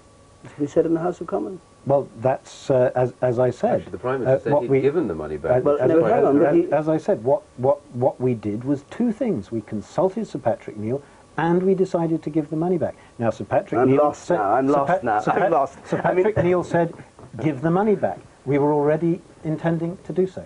I'm lost. Another intriguing question here, though, is Sir Patrick Neil being used in the right way by the government? This referring of a decision, a specific decision by government, to behave in is then handed over to Sir Patrick Neil, and have we done the right thing or haven't we done the right thing? Please tell us. I mean, you know, to govern is to choose. Shouldn't the government be making its own decisions on these things? Shouldn't Sir Patrick Neil be there for drawing general conclusions and framing future legislation? No, but the important thing in these matters is surely that we must make sure that everything is above board and ethical, and that in order to make sure that is clear to the public, it shouldn't just be a government decision.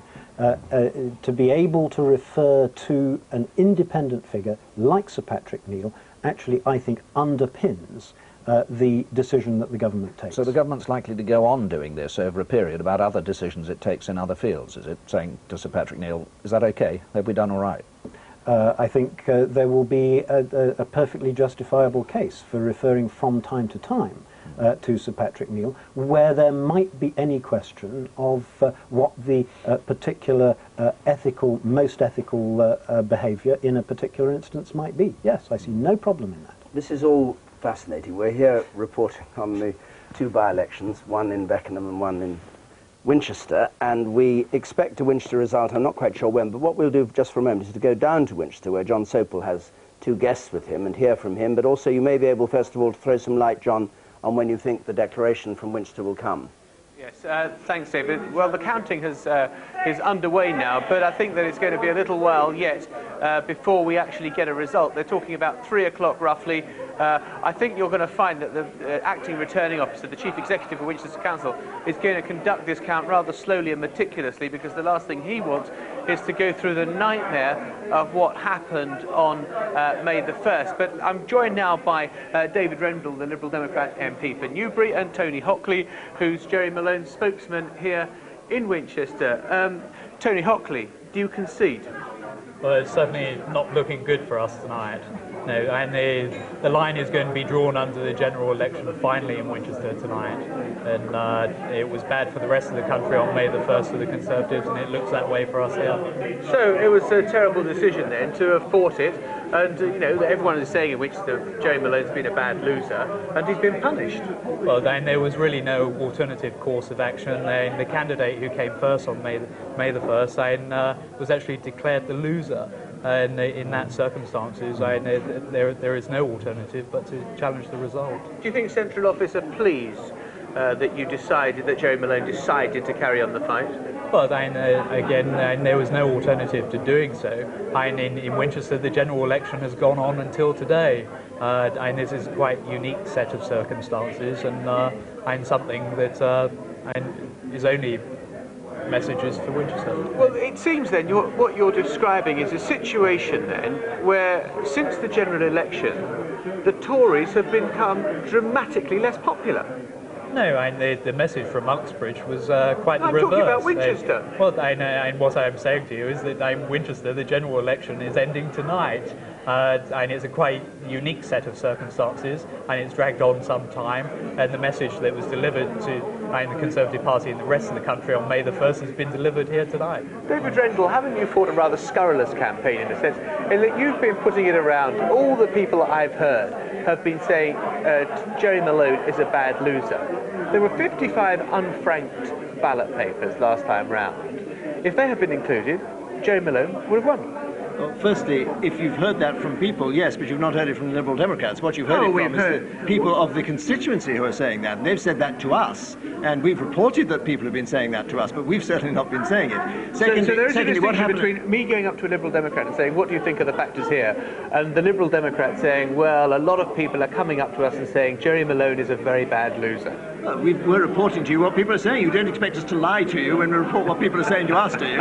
I hope we're an honest party. But the second point you were making is what happened on May the 1st. Well, of course, what happened on May the 1st was that about 600 people voted for somebody who was trying to pretend that he was the Liberal Democrat candidate when he wasn't, and had those votes as they should have gone to Mark Oaten. There would never have been any question about who was in command in Winchester. Tony Hockley, maybe I haven't quite followed your argument, but I'm not sure that you've quite explained to me why your vote has collapsed since May the 1st. If you're saying this is just the continuation of May the 1st, why have you grown so much less popular since May the 1st? No, I know there are two factors in this by-election. And the first is that this is the end of the general election for Winchester. The second is that the Conservatives here have faced an unholy alliance. This should have been a by-election about opposition.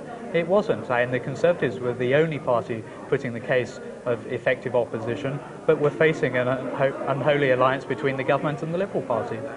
Of course, since the general election and since Uxbridge, your position on Europe has been clarified, and you're a much more Eurosceptic position about the single currency. It doesn't seem to have done very good business for you here. Well, there were clearly bigger factors to play in Winchester than Europe, and those factors are borne out tonight. What are those bigger factors than Europe? The bigger factors are the result on May the 1st, and the unpopularity of a government in which Jerry Malone was a senior minister in a particularly unpopular department. And secondly, the pact between the Liberals and the Labour Party, and the whispering campaign and innuendo campaign that every member of the Liberal Party is engaged in Winchester. But here we've had 2 weeks when the Labour government has been absolutely on the rack over the Bernie Ecclestone affair, and you've tried to make the most of it, and we've heard the discussion in the studio a few moments ago.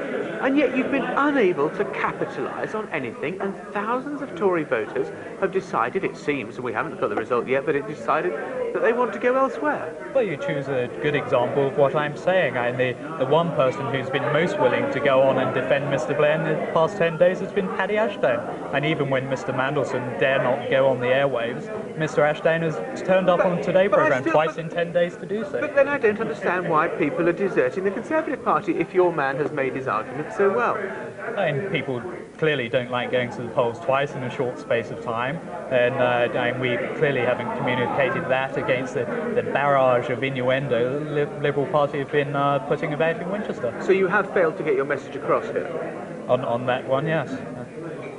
Shouldn't you have been able to have foreseen that a little better? Well, the Cork case was very complex. It's quite difficult to communicate that. The difference between void ballots and spoiled ballots is something that's beyond me for some time, and I suspect I'm beyond a lot of other people too. David Rendell, it looks like finally another famous Liberal Democrat victory. It doesn't alter the political landscape one jot, does it? Well, it won't alter the fact that the Conservatives have lost the last election and are now the opposition, and the Labour Party are in government. But what it does do is show a very clear message to the country that the Liberal Democrats, who went up enormously at the last general election, are still on their way up and going up faster than ever. David Rendell, Tony Huckley, many thanks. See there, declaration 5 minutes nearer now. 5 minutes, 5 minutes nearer, but a good hour or so away, I suspect. Should we just pick up on what they were saying down there? Europe, first of all, very interesting. If it's right that in Winchester the Liberal Democrats have won by a big majority, the one thing that's happened apart from William Hague being made leader of the Conservative Party is that your policy, you 100% behind it, has shifted on the single currency in the way, the most noticeable shift, that instead of, as you went into the election, having a sort of slightly vague policy about it, you've actually come out very clearly and said what you think. And I'd just like to show you what the Gallup poll shows of voters' attitudes to the single currency. If we can just see that. I don't know whether we have the... Can we see the pictures? Single currency. Gallup asked committed Labour and Conservative voters where they stood on Europe and on the single currency.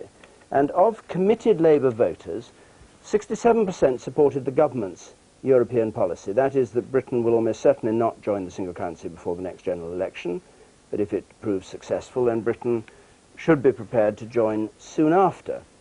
Now, 20% of Labour voters were sceptical about this, sceptical enough to support the Conservative position, which, of course, at the time was ruling out joining the single currency in the foreseeable future, and that's now been toughened up, if you like, to say not for 10 years.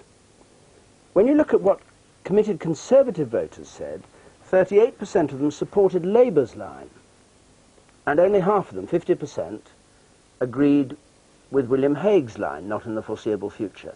And when you put the two figures together, you see how the issue of Europe is cutting across party lines. Support among those who wanted to join the single currency as soon as possible, that's quite a different figure, was equal in both parties, was just about 6%. But there you have the picture. Single currency, 67% of Labour, 38% of Conservatives, 50% of Conservatives, 20% of Labour. Now, if that's the picture, you're pursuing that policy. First of all, it doesn't look as if it's being that successful on that polling. But more important, why isn't it working in Winchester? I mean, that's the kind of place where you think it might really start to sing as a line. There are two or three things to be said about that. First of all, I noticed also today another poll in one of the papers which said Conservatives who supported unequivocally William Hague's position on the single currency was at 70%. Now, I'm not saying one way or the other. It just shows you that the trouble is that what the Labour have dressed their position up as opposed to the single currency until at least the next election, and then at some point, if it works, they'll join it. So there's an opposition element into that which fudges it. And I think what you'll see at the moment, until these positions are absolutely clearly stated over the next few months and even years, you'll begin to get a clearer concept of which way you go for which party. So I don't think it would really have played big in Winchester, and I wouldn't have expected it to play there. I think it's something that develops as we develop the arguments, and William Hague sort of for the first time actually went out and developed that at the CBI conference. I think Winchester is more about the specifics of why this election was called and the candidates. I noticed that when I went down there for a day, there's a very strong knowledge of who those candidates was, both from the Liberal Democrats and from our point of view. Why the election was called, everybody seemed to know exactly what was that. It's not like Beckenham in that sense. There wasn't an apathy. There was actually a serious engagement down there. And there, I think amongst some of ours, there was a serious problem because many, many of them did not want to have this election. And, you know, whether Jerry went genuinely because he felt he should have been elected and had those ballot papers being counted, he would have done. But even so, there is a sense that, by and large, I got the impression that many of our voters said, well, you should have just have accepted the result.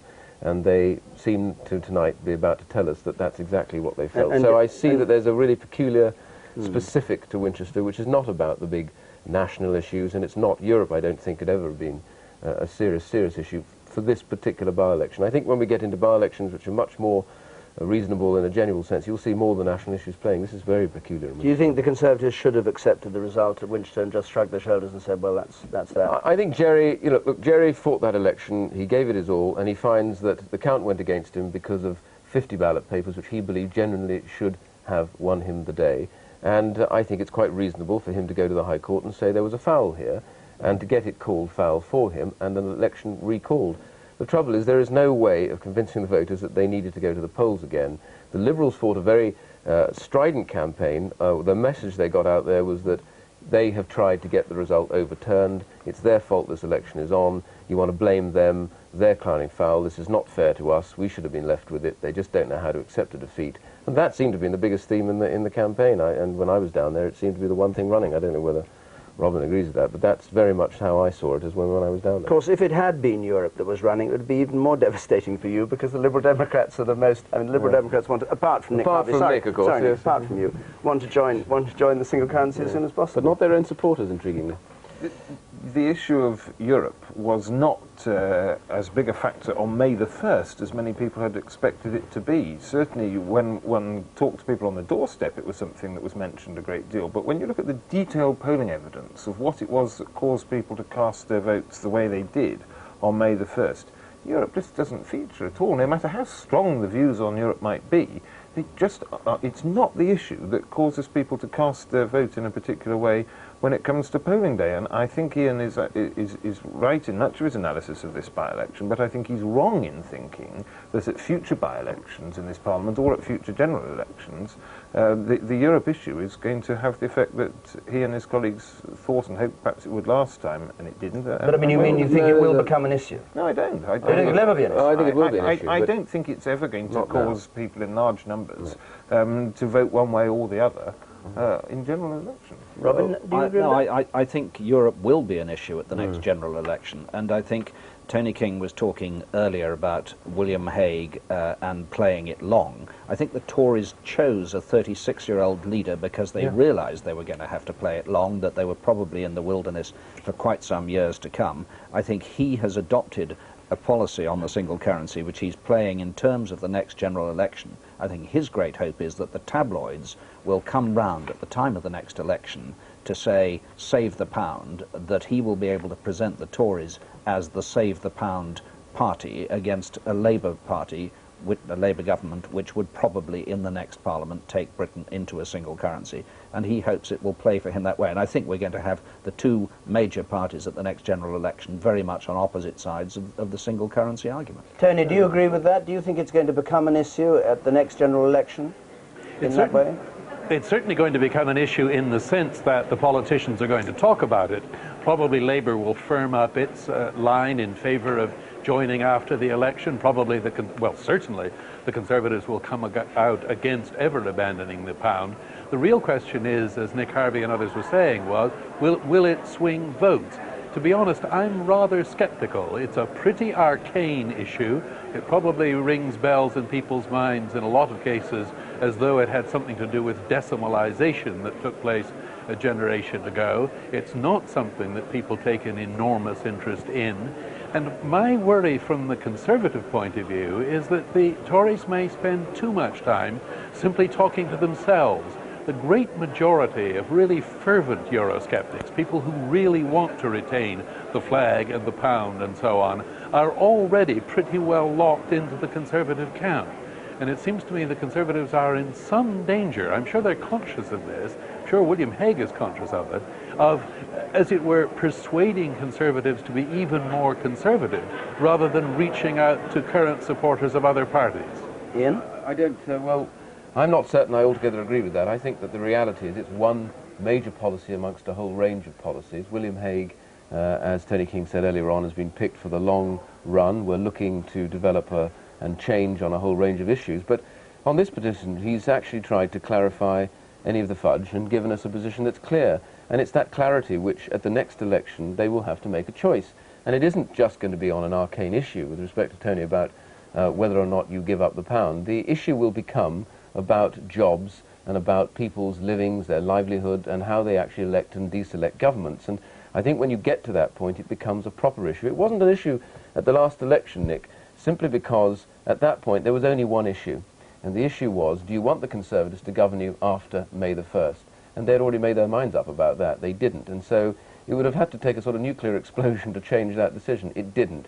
They didn't care, in a sense, who was going to govern them. They just didn't want us to govern them. That decision was clear. We've got we all agree, a long way to come back from that. This was the first of those areas that we needed to clear up from our point of view. May not agree with that, but that's how we see it, and all the other policies too. And that's what William's been about. It's been to address these issues, take them on, and as Tony said earlier on, progress towards that moment when we stand at them at the general election. And we'll see how these things develop. I do think it'll be an issue, but it'll be a big issue amongst other issues as well. Health service, employment levels, how the economy's doing, they all tie in, and these will focus together under William's leadership, and that's what we're about. But Tony, as I understand it, what you're saying is that the party's sort of getting a reputation for just having this one issue, being, taking a tough line on single currency. Is that what you think? I mean, you heard what Iain said. Is that what you think the danger is? Well, that's their problem so far, but I think they've got two other problems. One is that the Conservative Party does remain divided on the issue. There are people with names like Michael Heseltine and Kenneth Clarke who believe fervently that that option of joining a single currency shouldn't be closed, and those people are going to go on talking. And those people are held in very high esteem by the general public in this country. The other problem, it seems to me, from the Conservatives' point of view, that they haven't really wrestled with, at least in public, is the nightmare that Michael Heseltine raised a couple of weeks ago, namely that at the time of the next election, the Conservative Party could find itself in head-on conflict, if not with the whole of British business, then with a very large sector of British business. There are an awful lot of companies who think that their future and the future of jobs in their industry are dependent precisely upon our joining a single currency. Now, I know the business community is divided, but to find the Conservative Party in 4 or 5 years' time fighting an election with some of its most prominent figures opposed to a major plank in its policy, and a large chunk of business, its traditional allies, opposed to a major plank in its policy, seems to me a recipe for, at the very least, a good deal of trouble. But again, Tony, this is where I take you on. I mean, you're looking at things from a static position now. I simply say that that is the purpose of leadership. Many of the issues you might have said about Labour 5 years ago or something, where they couldn't possibly get back from a position of a fourth defeat, and there were difficulties. It was all down to leadership, getting them some focus, taking people head-on on issues that people said that shouldn't be challenged, and that's what William Hague's about. It's about saying, look, if we have to take on vested interest in a certain degree and challenge them over their figures, then that's what he did at the CBI, and it's not an open and shut case about business being on side or against us, because what we find from the Federation of Small Businesses, from the IOD, a whole range of very influential groups, that they're not in favour of a single currency, and they will develop that argument and be progressively more opposed to it. So I have no problem at all about this. I think that what we'll find as this argument develops, and as the issues of unemployment develop with this argument, we will find that the public at large will rally to this, and I have to believe that. That's what we're going to do, and I look forward to the moment when we fight the Labour Party at the next election, partly on this issue and on other issues. I want some clarity. So, Chris Smith, there's a real threat, not there yet, but by the time the next election comes, that you'll be on the wrong side of this argument? Well, very little sign at the moment that we're on the wrong side of this argument. And remember two things about when we get to the next election. Yes, we will undoubtedly have a much more constructive approach to Europe and to the single currency issue than the Tories will. But we will be saying two things very clearly. One is that it will depend entirely on what is right for the British economy as to whether and when we take the decision to recommend entry. And secondly, we will put the matter to a referendum of the British people. So people will know that supporting a continued period of office for a Labour government, despite that if they are sceptical about Europe, they will have their opportunity to voice their opinion on that in a referendum, and that referendum would be binding on whether we go in or not. And it's a curious idea, this referendum. I mean, if you put the government's weight behind it, the government would have to say what it thought. Then you have a referendum, and then the British people did say no. I mean, the government would have to resign, call a general election, vanish, wouldn't it? You couldn't, on a big decision like that? No, not at all. After years of working on it? The government would certainly have to abide by the outcome of the referendum. Yeah. But I don't think it would be a matter to resign over, because we would have said very clearly all along that we were putting the matter to the people. But the other two things you need to bear in mind, Tony King is right on this.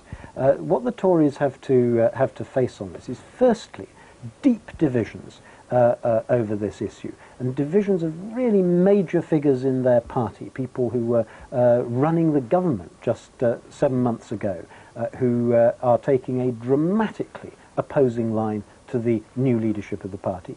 And secondly, the perception in the country, quite rightly, that the Tories actually have only one policy they're saying anything about at the moment, and that's their opposition to the single currency. When William Hague went to the CBI, I met subsequently a large number of people who were in the audience, businessmen and women from up and down the country, who were saying how astonishing it was that William Hague spoke for 20, 30 minutes to the CBI conference, talked about nothing but the issue of EMU, nothing about all the other issues that were of concern and interest to British business here and now. And they were rather puzzled about that.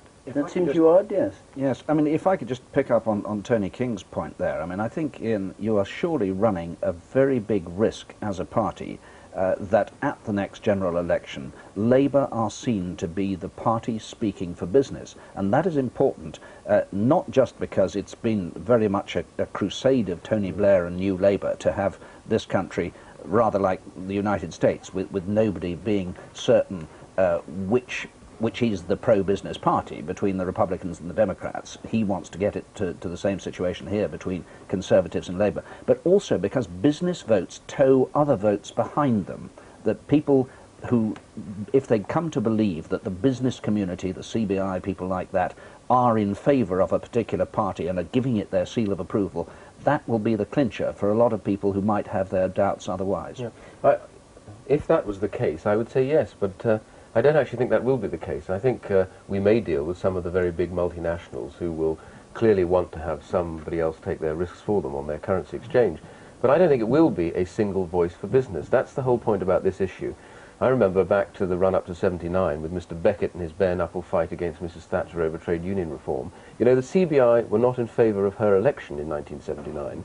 They thought that actually they liked the cosy consensus that Labour had established for them with the trade unions. So we've got a record previously for saying to the very big business, I'm sorry, but it's about the whole range of business that it matters for.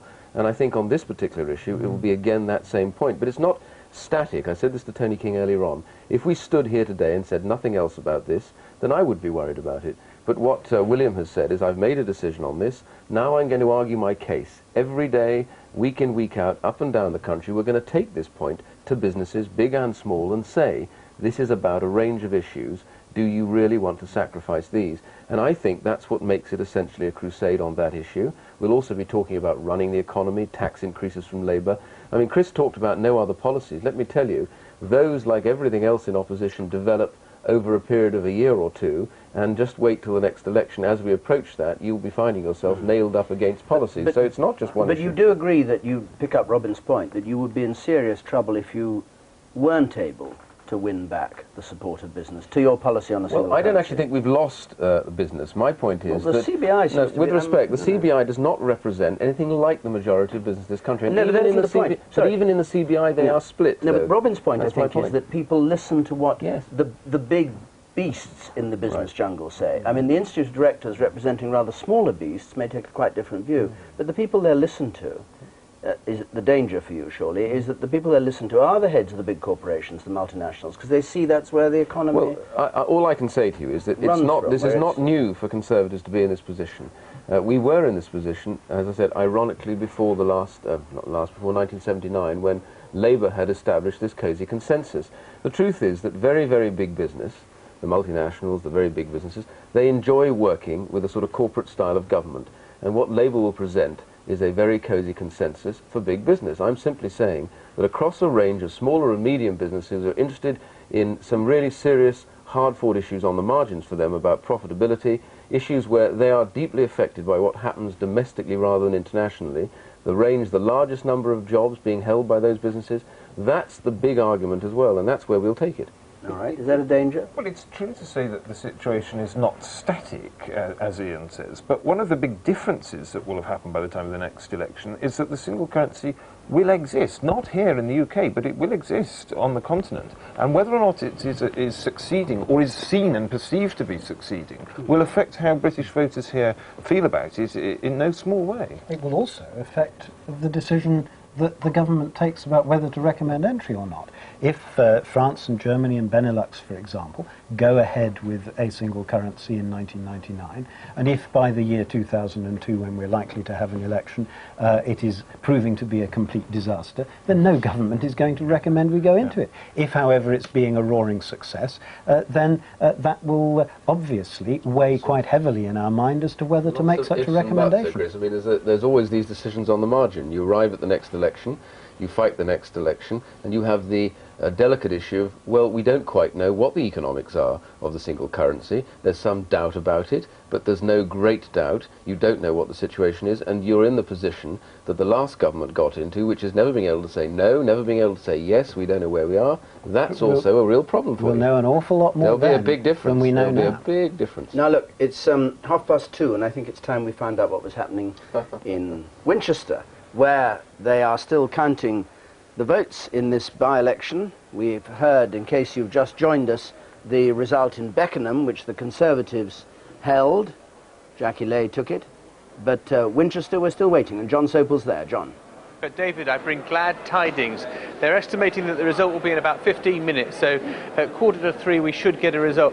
Just one little tidbit of information that I picked up. You know that they had all this problem with the unfranked ballot papers at the last election, which caused this rerun to happen today. One of the franking machines broke down at a polling station this morning, and so the presiding officer at that particular polling station improvised with a three-pronged fork, and there are about 50 ballot papers that have been franked by that means. Now, Jerry Malone, the Tory candidate, arrived a few moments ago to warm applause from his supporters, but I think is facing more or less total annihilation here this evening. The Tories are very downcast, and even we're getting reports that the Liberal Democrats say they're going to have a 5-figure majority, over 10,000 majority for them, and that would be an astonishing result, an astonishing loss of Tory support on the general election. I'm joined now with me by Cathy Rogers, who's the chief reporter on the Hampshire Chronicle, the local newspaper read religiously in these parts. Why is Malone so unpopular? I think people see him as a career politician out for his own interests and perhaps not too concerned by the constituency. and they don't like him. He's too smooth. Let me just interrupt there. The returning officer, David Cowan, has just called all the agents onto the platform. That's normally a good sign. That's things they're probably sort of starting to argue over spoiled ballot papers and what have you. So maybe the result's even nearer. Cathy Rogers, let me just come back to you and pick up on the point. So what, the people of Winchester don't want someone who is good at Westminster, they want someone who's good in Winchester, is that what you're saying? They want to see their MP in Winchester, I think, is what you hear again and again. There have been constant criticisms that he hasn't answered letters, which he's obviously rebutted, but they say that he's in Westminster all the time and not in Winchester. In reverse, he's criticising Oaten for not being at Westminster and spending his time in Winchester. Do you think that the local people have been engaged by local issues, or is this very much a national popularity contest? Winchester's a funny place. I think people are quite apathetic, actually. They don't get terribly excited, or at least they don't show their excitement. I think there's a strong feeling that, oh, we've got to turn out and vote again. And I'm not sure that they are particularly interested in the issues. Obviously, the health issues have been strongly talked about, and Oaten's record in Parliament. But it's quite interesting that you say there's voter apathy, and yet for a by-election this is a very high turnout to have 68% of people. Very true, yes, no, I take that point. I think I liken it a bit to the Rose West trial. When that was on, major international story, people in Winchester were saying, what's this circus doing here, why are they interested? So have they enjoyed, I mean, John Major was in town yesterday, have they enjoyed the parade of politicians marching up and down the high street pressing the flesh, or has it just been greeted with supreme indifference? Inside, I'm sure they have, and they'll all be looking in the Chronicle tomorrow to see a photograph of Hague, of Major, but nobody shows it. They just say, oh, not another politician. Of course, this is a disaster for your paper, which is a weekly one that comes out tomorrow. Tell me about it. You're not going to have the result, are you? No, we're bringing out 6,000 A4 leaflets. 6,000 A4 leaflets? Yes, with the results. We've got a printer standing by us from 2 o'clock to print them for us, so we're doing our best. Okay, Cathy Rogers, many thanks. As I was suspected earlier, yes, the agents are now on the platform discussing disputed ballot papers. So the count has presumably finished, and unless there is an argument over a lost deposit or the closeness of the result, which seems exceptionally unlikely from what we're hearing, then hopefully we'll get a result, David, in a few moments. John, it does sound as though Jerry Malone has made a colossal miscalculation, not with his wanting to get a hearing and get a fair result, but with the reaction of the voters to it. Yes, it is quite amazing, because I think even up until 2 or 3 days ago, no one was really predicting anything like this. People were saying the Liberal Democrats are in front, but not that much. Jerry Malone, all the leaflets have stuck to one message. They've stuck to the message that the Liberal Democrats aren't a real opposition party, and the only people that can stand up to the government are the Conservatives. Well, that doesn't seem to have had much impact. As we've just been hearing, there's been the procession of the big names from the Conservative Party marching through the constituency, John Major, nearly every member of the Shadow Cabinet. That doesn't seem to have had an impact. And so it does seem that the Liberal Democrats have been highly effective in sort of putting it about, and it may be confirming the feelings of many people here, that Jerry Malone was a bad loser. And I think there will be very big question marks over what future Jerry Malone has as a politician now, because here is someone who has now lost 3 Conservative seats in his political career, 2 in Scotland, and now this once rock-solid seat in Hampshire. And I suppose that you've got to say that it does look like he made a bad decision when he took it to the High Court. But I've spoken to Tory supporters here, they're saying, well, what else could he do? There were these unfranked ballot papers, the result was painfully close. If they'd been included, the result would have been different. And so he would say, I want to see fair play done. I mean, the truth about that is that if the 55, wasn't it, ballot papers had been included, he would have won by a majority of 2. Is that correct? Yes. He, Malone, would have won. Yes, Jerry Malone would have won. So he's saying, well, look, how can you say I'm a bad loser? It was the fact that these unfranked ballot papers, the fault of the returning officer, not the fault of Jerry Malone, weren't included. They would have materially affected the outcome, and his case was a good case in law. And so in some ways it's been very unfair that it's been able to be portrayed that Jerry Malone was the cricketer who refused to walk to the pavilion when the umpire put his finger up. But that is the impression that the people of Winchester have had. And in politics, as your discussion, you know, perception is everything. And the perception is that Jerry Malone has been a bad loser. And I think the people of Winchester are given a dramatic verdict. I mean, how dramatic we'll find out soon.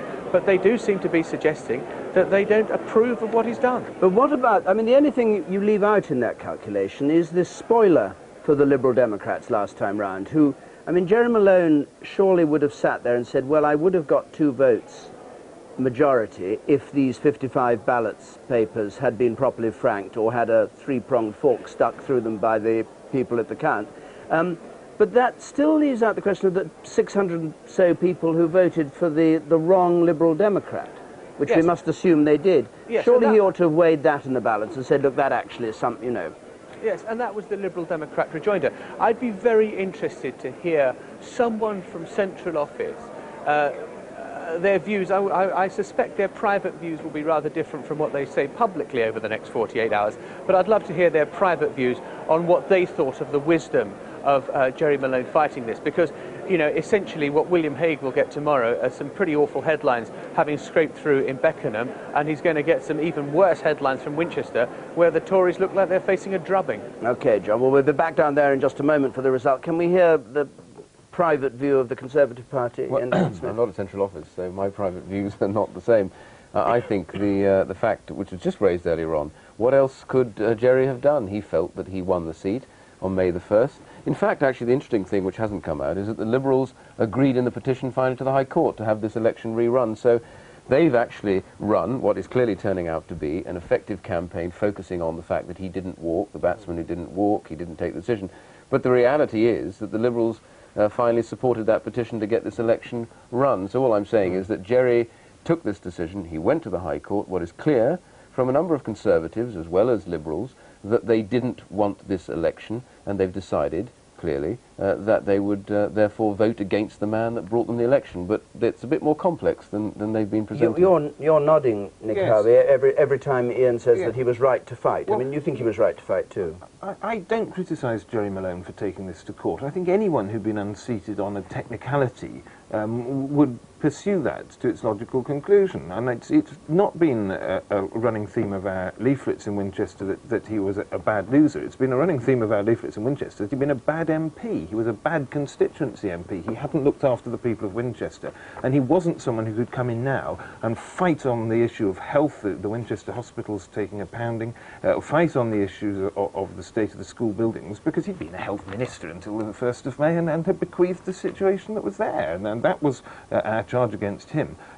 Personally, I sympathise with him, although we did notice, coming back to the point that John Sopel was raising, we did notice that when these legal exchanges were taking place, the lawyers representing Jerry Malone were not ones we recognised as Conservative Central Office lawyers from previous little encounters we've had. They seemed to be lawyers who were acting for Jerry Malone in a personal capacity. This has all been very much about the candidates, and Jerry Malone himself recognised that he had a problem with the constituency. I was looking back earlier this evening at some of the comments he made for people who've been writing about the by-election, and he said, if I didn't realise that my relationship with the constituency was less than perfect, I'd be bloody stupid. And when people talked about him having a new cuddly image, wearing sweaters, trying to be the new caring Conservative, he himself said, well, in my case, it's the cuddle of the octopus. So, I mean, he recognised this problem. All his supporters were running around with these sweaters, which rather puzzled people, saying, we want Jerry back. And people were wondering who was this Jerry back. And, you know, it looks as though the verdict of the electors is they wanted to see the back of Jerry. Yes, yes. Right, well now look, we've got a few minutes before we get the result. Let's just go forward politically for a moment. On Tuesday, we've got this, well, it's not called an autumn statement, it's called a pre-budget statement from the Chancellor of the Exchequer. And let's just, well, we'll be covering it incidentally with another of these programmes because it's a key moment. He had 6 months without making a statement to the House of Commons about it. The handling of the economy by Labour, and I think everybody agrees that in the end, at general election time, that's a crucial thing, is something that is also being examined by Gallup in their 9,000 poll for the Telegraph. They ask, who you think can handle the economy best, Labour or Conservative? And there's been a big change here since the general election, when Labour's rating was at 47%, compared to the Tories at 38%. By the summer, Labour's lead had gone up to 55%, with the Tories down to just 33% of those asked. And the latest figure shows Labour's rating on economic competence has risen still further to 61%, with the Tories on just 27%. Now, Robin Oakley, what do you make of that? What have they done to deserve that? Well, I mean, frankly, it's a little bit puzzling when you look at the fact that the inflation figures aren't really going the way the government would like. We've had, 5 interest rate increases now since the election. Admittedly, that's a decision that's been farmed out to the Bank of England rather than being made by the Chancellor of the Exchequer these days. But there's not a lot there to encourage people, particularly that the government is handling the economy that well. In fairness to the last administration, you'd have to say they were left quite a good economic inheritance, better than most incoming governments have had, and to some extent they're enjoying the benefits of that. And even the Queen was saying today in her speech that the economy was going well and Britain was doing well and all the rest of it. I think perhaps it's the sense of grip that we've seen from the new Chancellor, the firmness of decisions. For example, handing over interest rates to the Bank of England. There's been a great sense of drive coming from the Treasury under this government, and I think probably that is what lies behind these good figures What's going to happen on Tuesday? I mean, what are we in for? Are we going to get any... we're not going to get any decisions, or are we going to get decisions? Announcement of plans, or is it just going to be a sort of tour d'horizon about the economy? No, most of what will happen on Tuesday is a setting out of the condition of the economy, the sort of considerations which he will wish to bear in mind as he prepares his budget for the spring. But also, quite probably, flagging up some of the directions in which he wants to take things in terms of taxation policy. What, like I'll get a 10p tax rate by the spring if I can, or whatever? He might well set out a number of objectives for the medium term to which he would hope to make some progress in his budget in the spring. But those, of course, will be decisions for him, not for me. And if he's able to say that things are going well and that government borrowing is falling and all the rest of it, might he find a little bit more money to do some of the things that so many of your supporters want him to do? Well, remember, he has actually found very substantial extra sums, particularly for health and education already. £2.5 billion for education over the next year and a half. £1.5 billion for health over the next year and a half. These are very substantial sums. Not a much smaller sum for single parent he was families, able to put into the budget. But the situation is, yes, that public borrowing is coming down. It's coming down faster than it had been under the previous government, and that's because the Chancellor has taken a very prudent approach to public borrowing. We did not inherit a good public borrowing position. What we also inherited was an economy which was going well, but in some ways was possibly going too well. Consumer spending was rising very steeply. And one of the problems that we now have to address is the possibility that we have an economy which might be in danger of overheating. That's something he may well be saying something about next Tuesday, because the aim from the Chancellor, as from the government as a whole, is stability in the economy rather than stop-go as we used to have. Those figures are pretty devastating for you, aren't they? It's not just the rise, it's the fall in the confidence in Tory policies on the economy, or handling of the economy. I must say that something you didn't give there, but which, when you look at all the polls literally on May the 1st, what you saw on handling the economy was, for the first time almost since 1992, the Conservatives actually moved 1 or 2 points ahead of Labour, and then they've come back down. And the point that I'm making here is that what they've got, what Labour have got, is an economy which now is being felt by the general public to be doing very well. There's record employment levels, unemployment's falling very fast, people are feeling much happier about things. They've come through a summer where things have gone pretty well for them. I mean, it's not surprising, therefore, the government in charge is the government in charge of the economy from the public's point of view, and they're saying, well, we're not upset about this, the things aren't, you know, there are no problems. The sort of things that Robin talked about, which perturbed him, and why they're not doing worse, Labour aren't being affected by these, such as the tax rises in the last budget, mortgage rate increases, inflation tugging ahead, they are actually slow burners. The changes to the interest rates that are being moved now and will continue to move are going to take a year, even almost 18 months to really burn through, and the slowdown in the economy, which I'm absolutely convinced is going to happen in the next 2 years or so, that's when you're going to see the public saying, actually, who is in charge of this? Why is this happening? Why were we not told about this at the time? Why are we breaking promises? At the moment, they're not prepared to say that. They don't feel it directly like that. It takes time for it to happen. So I'm not really surprised about the figures. The question is just exactly how long does it take for the changes that Labour are actually bringing through, which I think are going to be detrimental to much of the economy, to actually burn through to the public's recognition of what's happening. Iain is talking about what he regards, I presume, as a bad thing, a possible slowdown in the rate of growth of the economy. Does he think that it is sustainable for the British economy to continue growing at over 4%, which is what's happening at the moment? We Chris, do not believe that that is a sustainable figure. If you believe that back at the election, and then in your first budget, instead of actually dealing with what you can say is consumer demand, you actually go and hit the capital held by pension companies, which is long-term saving, and the equities market. What you've actually done is stoke up consumer demand through the summer and into the autumn. So I have to say your first budget, all the economists say this, did absolutely nothing to deal with the problem that you say you had inherited, which I don't actually believe you had to the extent that you say you had. Now, the fact is that almost every pundit across Europe, America, says this economy is in a better state than it has been in a generation. You've inherited that to some degree. Now you're taking some credit for it. But it needs to return to stability, and that is what the Chancellor and our economic policy is all about. Let's go down to Winchester. Sorry, let's go down to Winchester, where the candidates are just gathering, screaming Lord Such, what looks like a leopard coat and a hat, a huge yellow rosette, and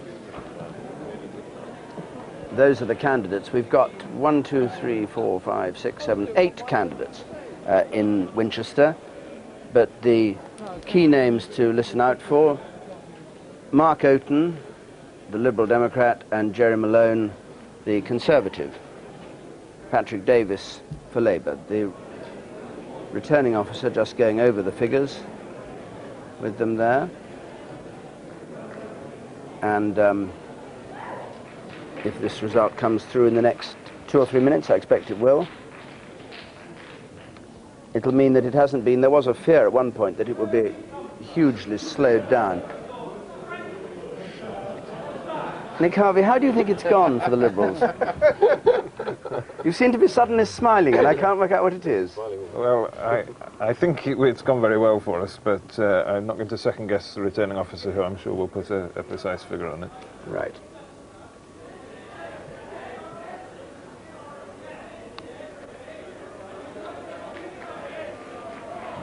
We just found some unfranked paper. Well, I think we can safely come back here just for a moment while they mill about down there. I've got a picture of them here, which I shall keep an eye on. You can see it too if we go. So just come back then to the business of the economy.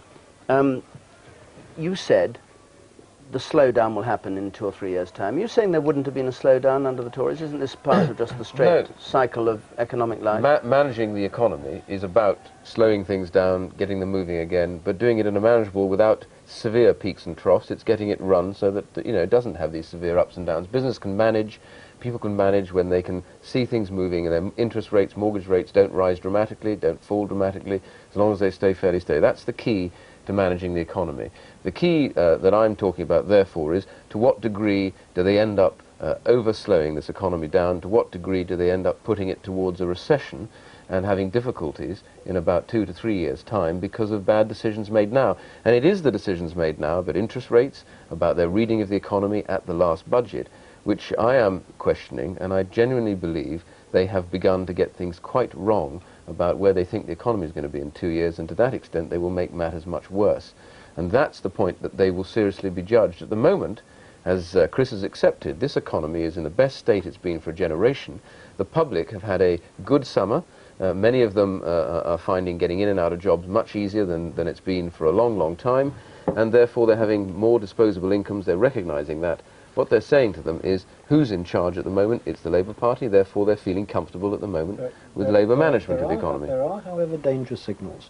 There are some poor performing indicators in the economy that we inherited from the Conservatives, one of which was levels of investment, and one of which was the levels of public borrowing and the poor state of the public finances. But there are other things which are going well, including growth, but what we've got to make sure is that doesn't get out of control. And that's what the Chancellor will be looking at. Here, I think, comes the declaration. I would ask the High Sheriff of Hampshire, Mrs. Lindsay Fox, as the traditional returning officer for the city, to declare the result. Mrs. Fox. I, the undersigned, being the returning officer at the election of a Member of Parliament for the Winchester constituency, held on Thursday the 20th of November 1997, do hereby give notice that the number of votes recorded for each candidate at the said election is as follows. Rosemary Jane Barry, Natural Law Party, 48.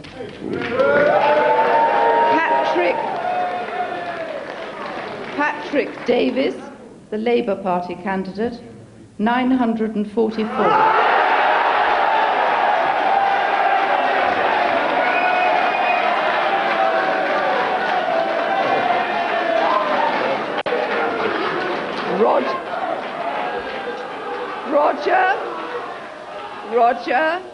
Roger Joseph Everest, Euroconservative, 40.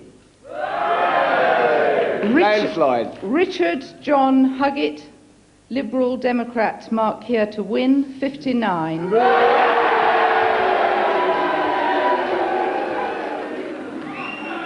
Jerry Malone, the official Conservative Party candidate, 15,450.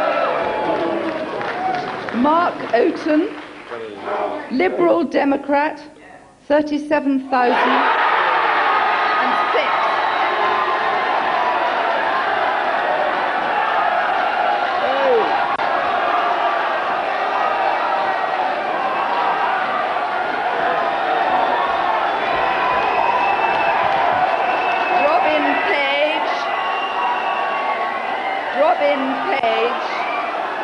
Referendum UK Independence Alliance, 521. Do the last one again. Robin Page, Referendum UK Independence Alliance, 521. Lord David Such, Official Monster Raving Loony Party, 316. And I do hereby declare that the said Mark Oaten is fully elected a Member of Parliament for the said constituency. Congratulations, really a great job, great achievement. The man! Congratulating Mark Oaten. We didn't even catch the figure, 37-something thousand, but it's a majority of 21,500 at the least, probably 22,000 for the Liberal Democrats. Let's just hear from Mark Oaten, and then we'll talk about the result. Ladies and gentlemen, this has to be the most incredible, overwhelming result, and I thank the people of Winchester from the bottom of my heart for this incredible result. I can now officially declare that the 1997 general election is indeed over. And that election has ended with a positive endorsement for all that the Liberal Democrats stand for investing in the health service, for investing in education. And tonight Winchester has voted for that investment. It's also voted for a different kind of MP. I pledged I would be accountable, listening and work hard, and tonight Winchester people have backed that approach.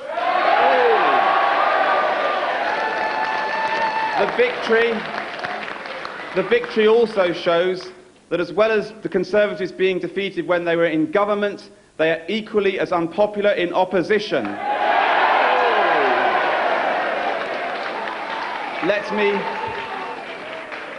Let me wish my opponents, all of them, the very best for the future. Can I thank the returning officer and his staff, who've obviously had a very difficult year, for the work they've done at tonight's count. Can I end by thanking my wife Belinda for her incredible support. To Candy Piercy, my agent. To the Liberal Democrat by-election team. Ladies and gentlemen, they are the best by-election team. They are the best by-election team in the country, and you've done it again. Thank you, Winchester. So the victor, Mark Oaten for the Liberal Democrats, and in a moment Jerry Malone will come over. Jerry Malone and the Tories completely wiped out here. A quite remarkable result. The Liberal Democrat vote has gone up by leaps and bounds since the general election. Returning officer for providing over an election result which I think I must concede was slightly more certain than the one that we had on the 1st of May. We have now a clear decision in Winchester. I have to say to Mark and Belinda that this has been a difficult time for all of our families over a time of great indecision about a result where there was clearly great difficulty. I'm glad that that is over. I am very sorry indeed that we have not been returned to represent this seat. It's not without significance that the governing party in this country failed to get even 1,000 or so votes in this by-election. And for those cheering in this hall tonight who are in alliance with that government, I simply say this.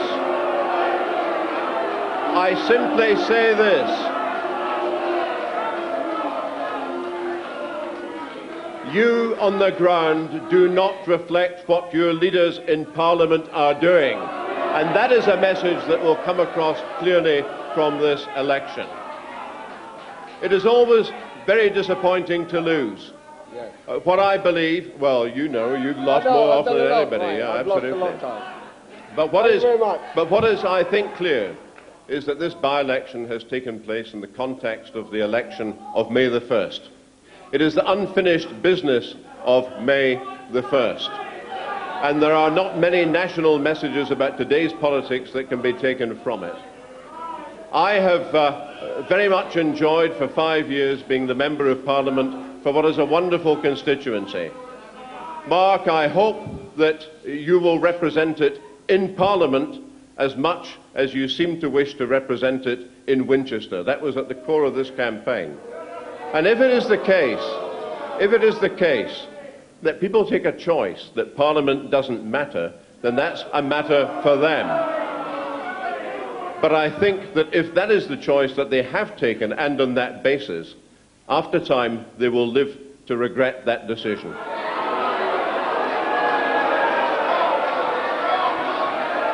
Jerry Malone then, rather terse at the end, though he went across and shook the hand of his rival who scored this victory in Winchester. Mark Oaten, 37,000, we've checked this figure and this is the correct figure, 37,006, giving him a majority of 21,556 over Jerry Malone. Remember, he had a majority of 2 in the disputed election in May. 21,556. And his actual vote has gone up from 26,000 in the general election to 37,000 in this by-election, with a lower turnout, 78%, and they had about 65% on this occasion. So it's a complete wipeout of the Tory position. Jerry Malone got 26,000 votes, of course, last time, roughly. He's now down to 15,000. So that's the vote. Let's just see the share of the vote and the change, and that tells the whole story. A majority of 21,500. The Liberal Democrat share is 68%, it's up 26%, and the Conservative share 28.4%, down 13.6%. This is on the result that was declared invalid in the general election, of course. This is not going back to the previous general election, this is taking the May figures. So a swing from Conservative to Liberal Democrat of pretty well 20%. Well, Tony King was down there at Winchester. Tony, what do you make of that result? It's a pretty amazing by-election result, don't you think? Oh, absolutely. It's quite an extraordinary result. Even by the standards of Lib Dem successes in the past, the swing is absolutely enormous. When you consider that the result at the last election was a majority of 2, it's now far more than 2 to 1. Now, clearly, Jerry Malone contributed in part to his own defeat. He contributed by being himself. You heard that speech he made just a moment ago, which can't have won him many additional friends in Winchester. He also paid a price for having caused this by-election. But simply notice the scale of tactical voting. It's been calculated that at the last election, the Liberal Democrats may have gained 15 seats in the House of Commons directly as a result of tactical voting. The Labour Party may have gained as many as 20 seats in the House of Commons, a loss to the Conservatives of as many as 35 seats. Well, we have just seen tonight how powerful tactical voting can be. And if it really is the case that the Labour Party is distributing its vote more efficiently over the country, the Liberal Democrats are distributing their votes more efficiently as they've done in Winchester tonight, then that really does present the Conservatives with a long-term problem. The Conservatives may gain votes, but they may not gain a commensurate number of seats. I think this is a very significant result for the future. So this was voters, in effect, conspiring to make sure that Jerry Malone was defeated. I mean, the Labour vote just fell right away to, what, under 1,000, didn't it? Absolutely. The Labour vote has totally collapsed, yet there's been a very high turnout. There's no evidence that any large number of Labour voters stayed at home. People who voted Labour in May have looked at the Labour government, on the whole have apparently liked what they've seen. They knew that Mark Oaten was the only person who could defeat Jerry Malone, and they turned out and they voted for the Liberal Democrats. Okay, stay with us, Tony King, while we just look at this result in a bit more detail. Nick Harvey, you're in charge of these campaigns, and this seat has gone from being, well, obviously the most marginal with 2, to now being the safest Liberal Democrat seat in the country. And Mr. Ashdown is saying there are no glass ceilings for the Liberal Democrats. That's slightly overstating it, isn't it? No, I don't think it is, because I think that if we just carry on building a step at a time, there is no reason why there should be any glass ceilings for us. I mean, the majority here has gone up 11,000-fold. Now, if we could continue even just modest increases, we will get a great deal further. I'm delighted for Mark Oaten. He's been a superb MP in the few short months that he's had. He's worked terrifically hard. He's a very able person, a very personable individual as well, and I think the people of Winchester have taken him to their heart. And I think that there was one thing that Jerry Malone said in his speech which was absolutely right. It's been a gruelling few months for Mark and his wife, and I'm sure for Jerry Malone and his family as well, and I'm just delighted for them that that is all over. And I mean, Mark wanted to come back to the Commons next week with some clarity. He wanted franked papers and Richard Huggett, the literal Democrat, put to one side. Well, he's certainly done that, and I'm sure he's going to have a very long and distinguished career representing the people of Winchester. We'll hear from the rest of you around this table in just a moment, but let's go and hear from the victor, Mark Oaten, who's with John Sopel. John. Mark Oaten, I suppose one's got to start. Congratulations, you seem to squeak it. It's an absolutely fantastic result. I mean, compared to 2, this is an enormous victory, far above what I expected, and I'm overwhelmed and very grateful to the people of Winchester. Why such a margin? Well, I'd like to think I've been a good MP, point one, but I think also you've seen the Liberal Democrats who've been arguing for reduced waiting lists, investment in education. This is very much a positive vote for those policies. It's also bad news for Mr Hague. If they can't win the most marginal seat in the country, what does it say about his leadership and the Conservative Party's future? Didn't you really argue on, you kept on saying that Jerry Malone was a bad loser? We didn't say that, the electorate said it time and time again. There was an element in which they wanted a hard-working local MP. They got that in May and they've decided to keep it. But they were also talking about the fact that waiting lists were rising. They were concerned about health and education. Did you think Jerry Malone was a bad loser? I felt that he was perhaps unwise to take the action that he's done, and I think tonight's result proves that. But did you think he was a bad loser? I think that most people know I won fair and square, and from that respect, I think he shouldn't have taken the action he did. But I'm not into personalities. Mr Malone needs to find a future now. I'm just delighted I've had this incredible mandate from the people of Winchester. Is your voting record at Westminster going to improve, or do you still think that having been elected to Westminster, your duty is to stay in Winchester? I stand by what I said before I got elected in May. I want to be a hard-working constituency MP, changing the role of how politicians work. And I'll carry on doing that because that's what people in Winchester have voted for tonight. Do you think this result says anything about the state of politics nationally? Very much so. The Conservative Party relaunched with William Hague, a bright new future, the most marginal seat in the country, and they've been walloped by a 20,000 majority. It really must be bad news for William Hague, and from there are messages for the Conservative Party. They've not reached rock bottom yet, and there's positive endorsement for our policies on health and education. And how much time will you be spending at Westminster now? Your voting record was pretty abysmal, wasn't it, while you were there? I have a 50% voting record, and I'm going to get the balance right between Westminster and Winchester, spending my time in the constituency, and I think people have actually backed tonight with a big majority my way of doing things. Many congratulations. Thank you very much. Back to you, David. Thanks very much, John. Well, the Conservative Party is going to have to pick itself up, dust itself down and start all over again, isn't it? I mean, you've got nowhere. It's a terrible result for the Conservative Party in Winchester. I have to say that this is not, and before we get too carried away, this is not reflected, A, in the national polls. This, as we said from the outset, is a very, very peculiar by-election. I hear what Nick said earlier on, but actually what we heard Mark Houghton disclose was that they have run a campaign saying Jerry called a foul, he should have gone, he shouldn't have called an end to the result, he challenged it in the High Court, that was wrong, and then they ran a campaign saying that he was actually a useless MP while he was there. So it was about him, it was about his record, and it ended up focusing on whether or not he actually should have fought the campaign. And from what I understand from conversations with people out there when I was on the ground, a lot of Conservatives who had voted Conservative in the last election and were saying to us that they planned to continue to vote Conservative, they said we didn't want this election at all. They were angry, and they went out clearly tonight and said anything but those who actually created the election. And I have to say that was a very strong message that we've heard. Chris Smith, this was the lowest Labour vote in any by-election since the war. Under 1,000.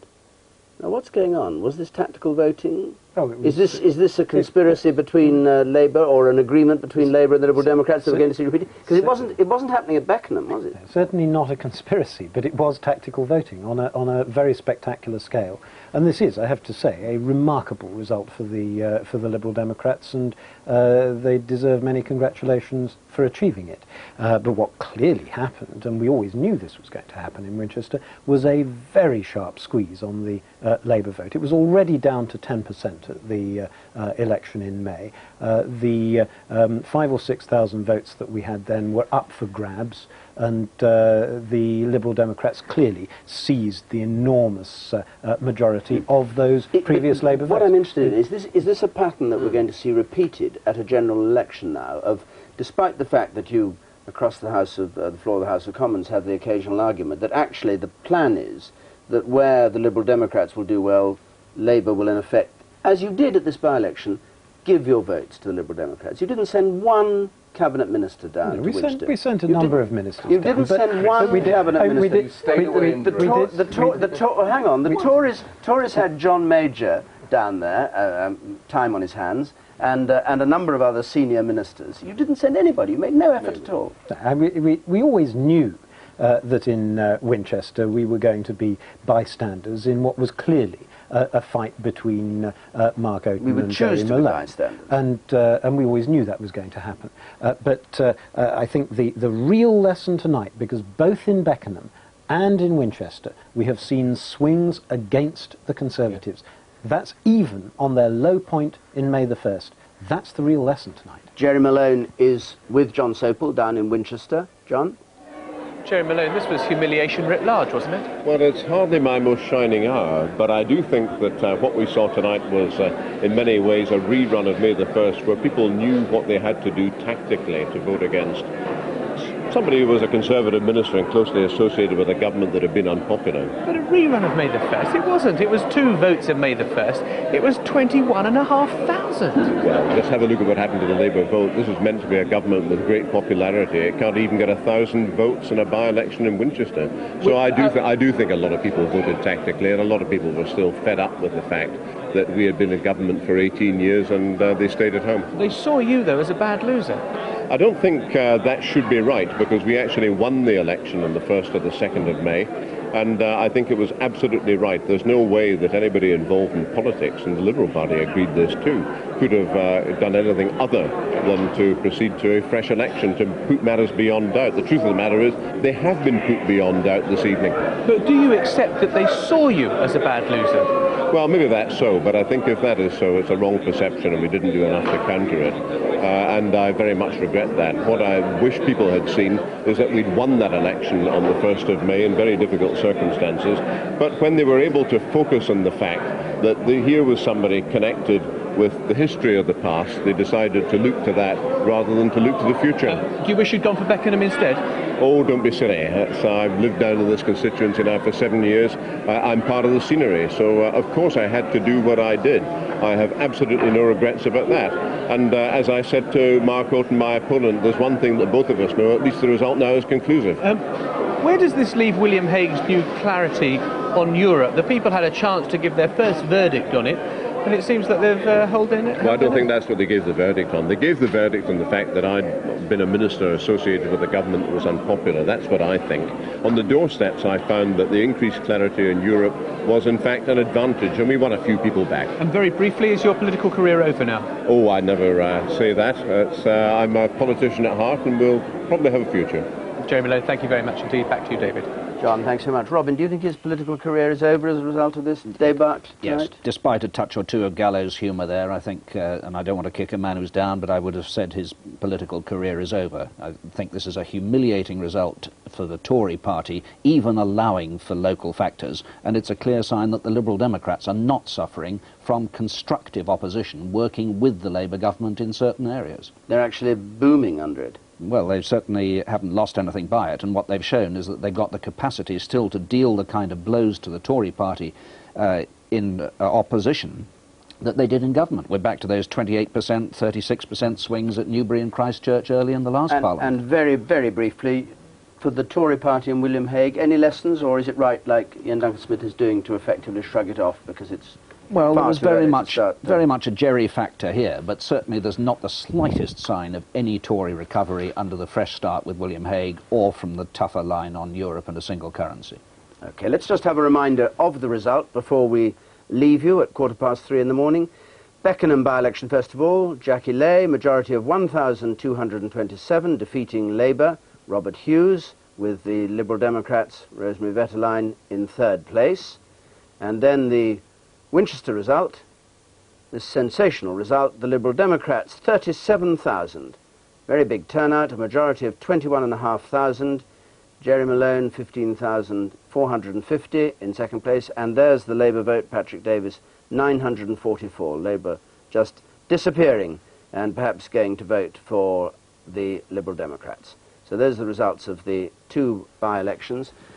Gentlemen, thank you all very much indeed for coming here and talking about it. Do you have one brief last word as the key victor of the night before we stop? Well, it was a terrific result. I mean, the Conservatives would love to believe that there is some sort of conspiracy between the Labour and the Liberal Democrats that brings this sort of thing about. There are individual voters in Winchester who went out and made their judgments today. People who voted Labour on May the 1st in Winchester just didn't imagine it was possible for the Liberal Democrats to win that seat. Now they discover that it is. They have gone out and voted tactically, and it's their choice. It's not votes that the Labour Party can sell or the Liberal Democrats can buy. All right. Well, on that note, thank you very much indeed. Thank you all.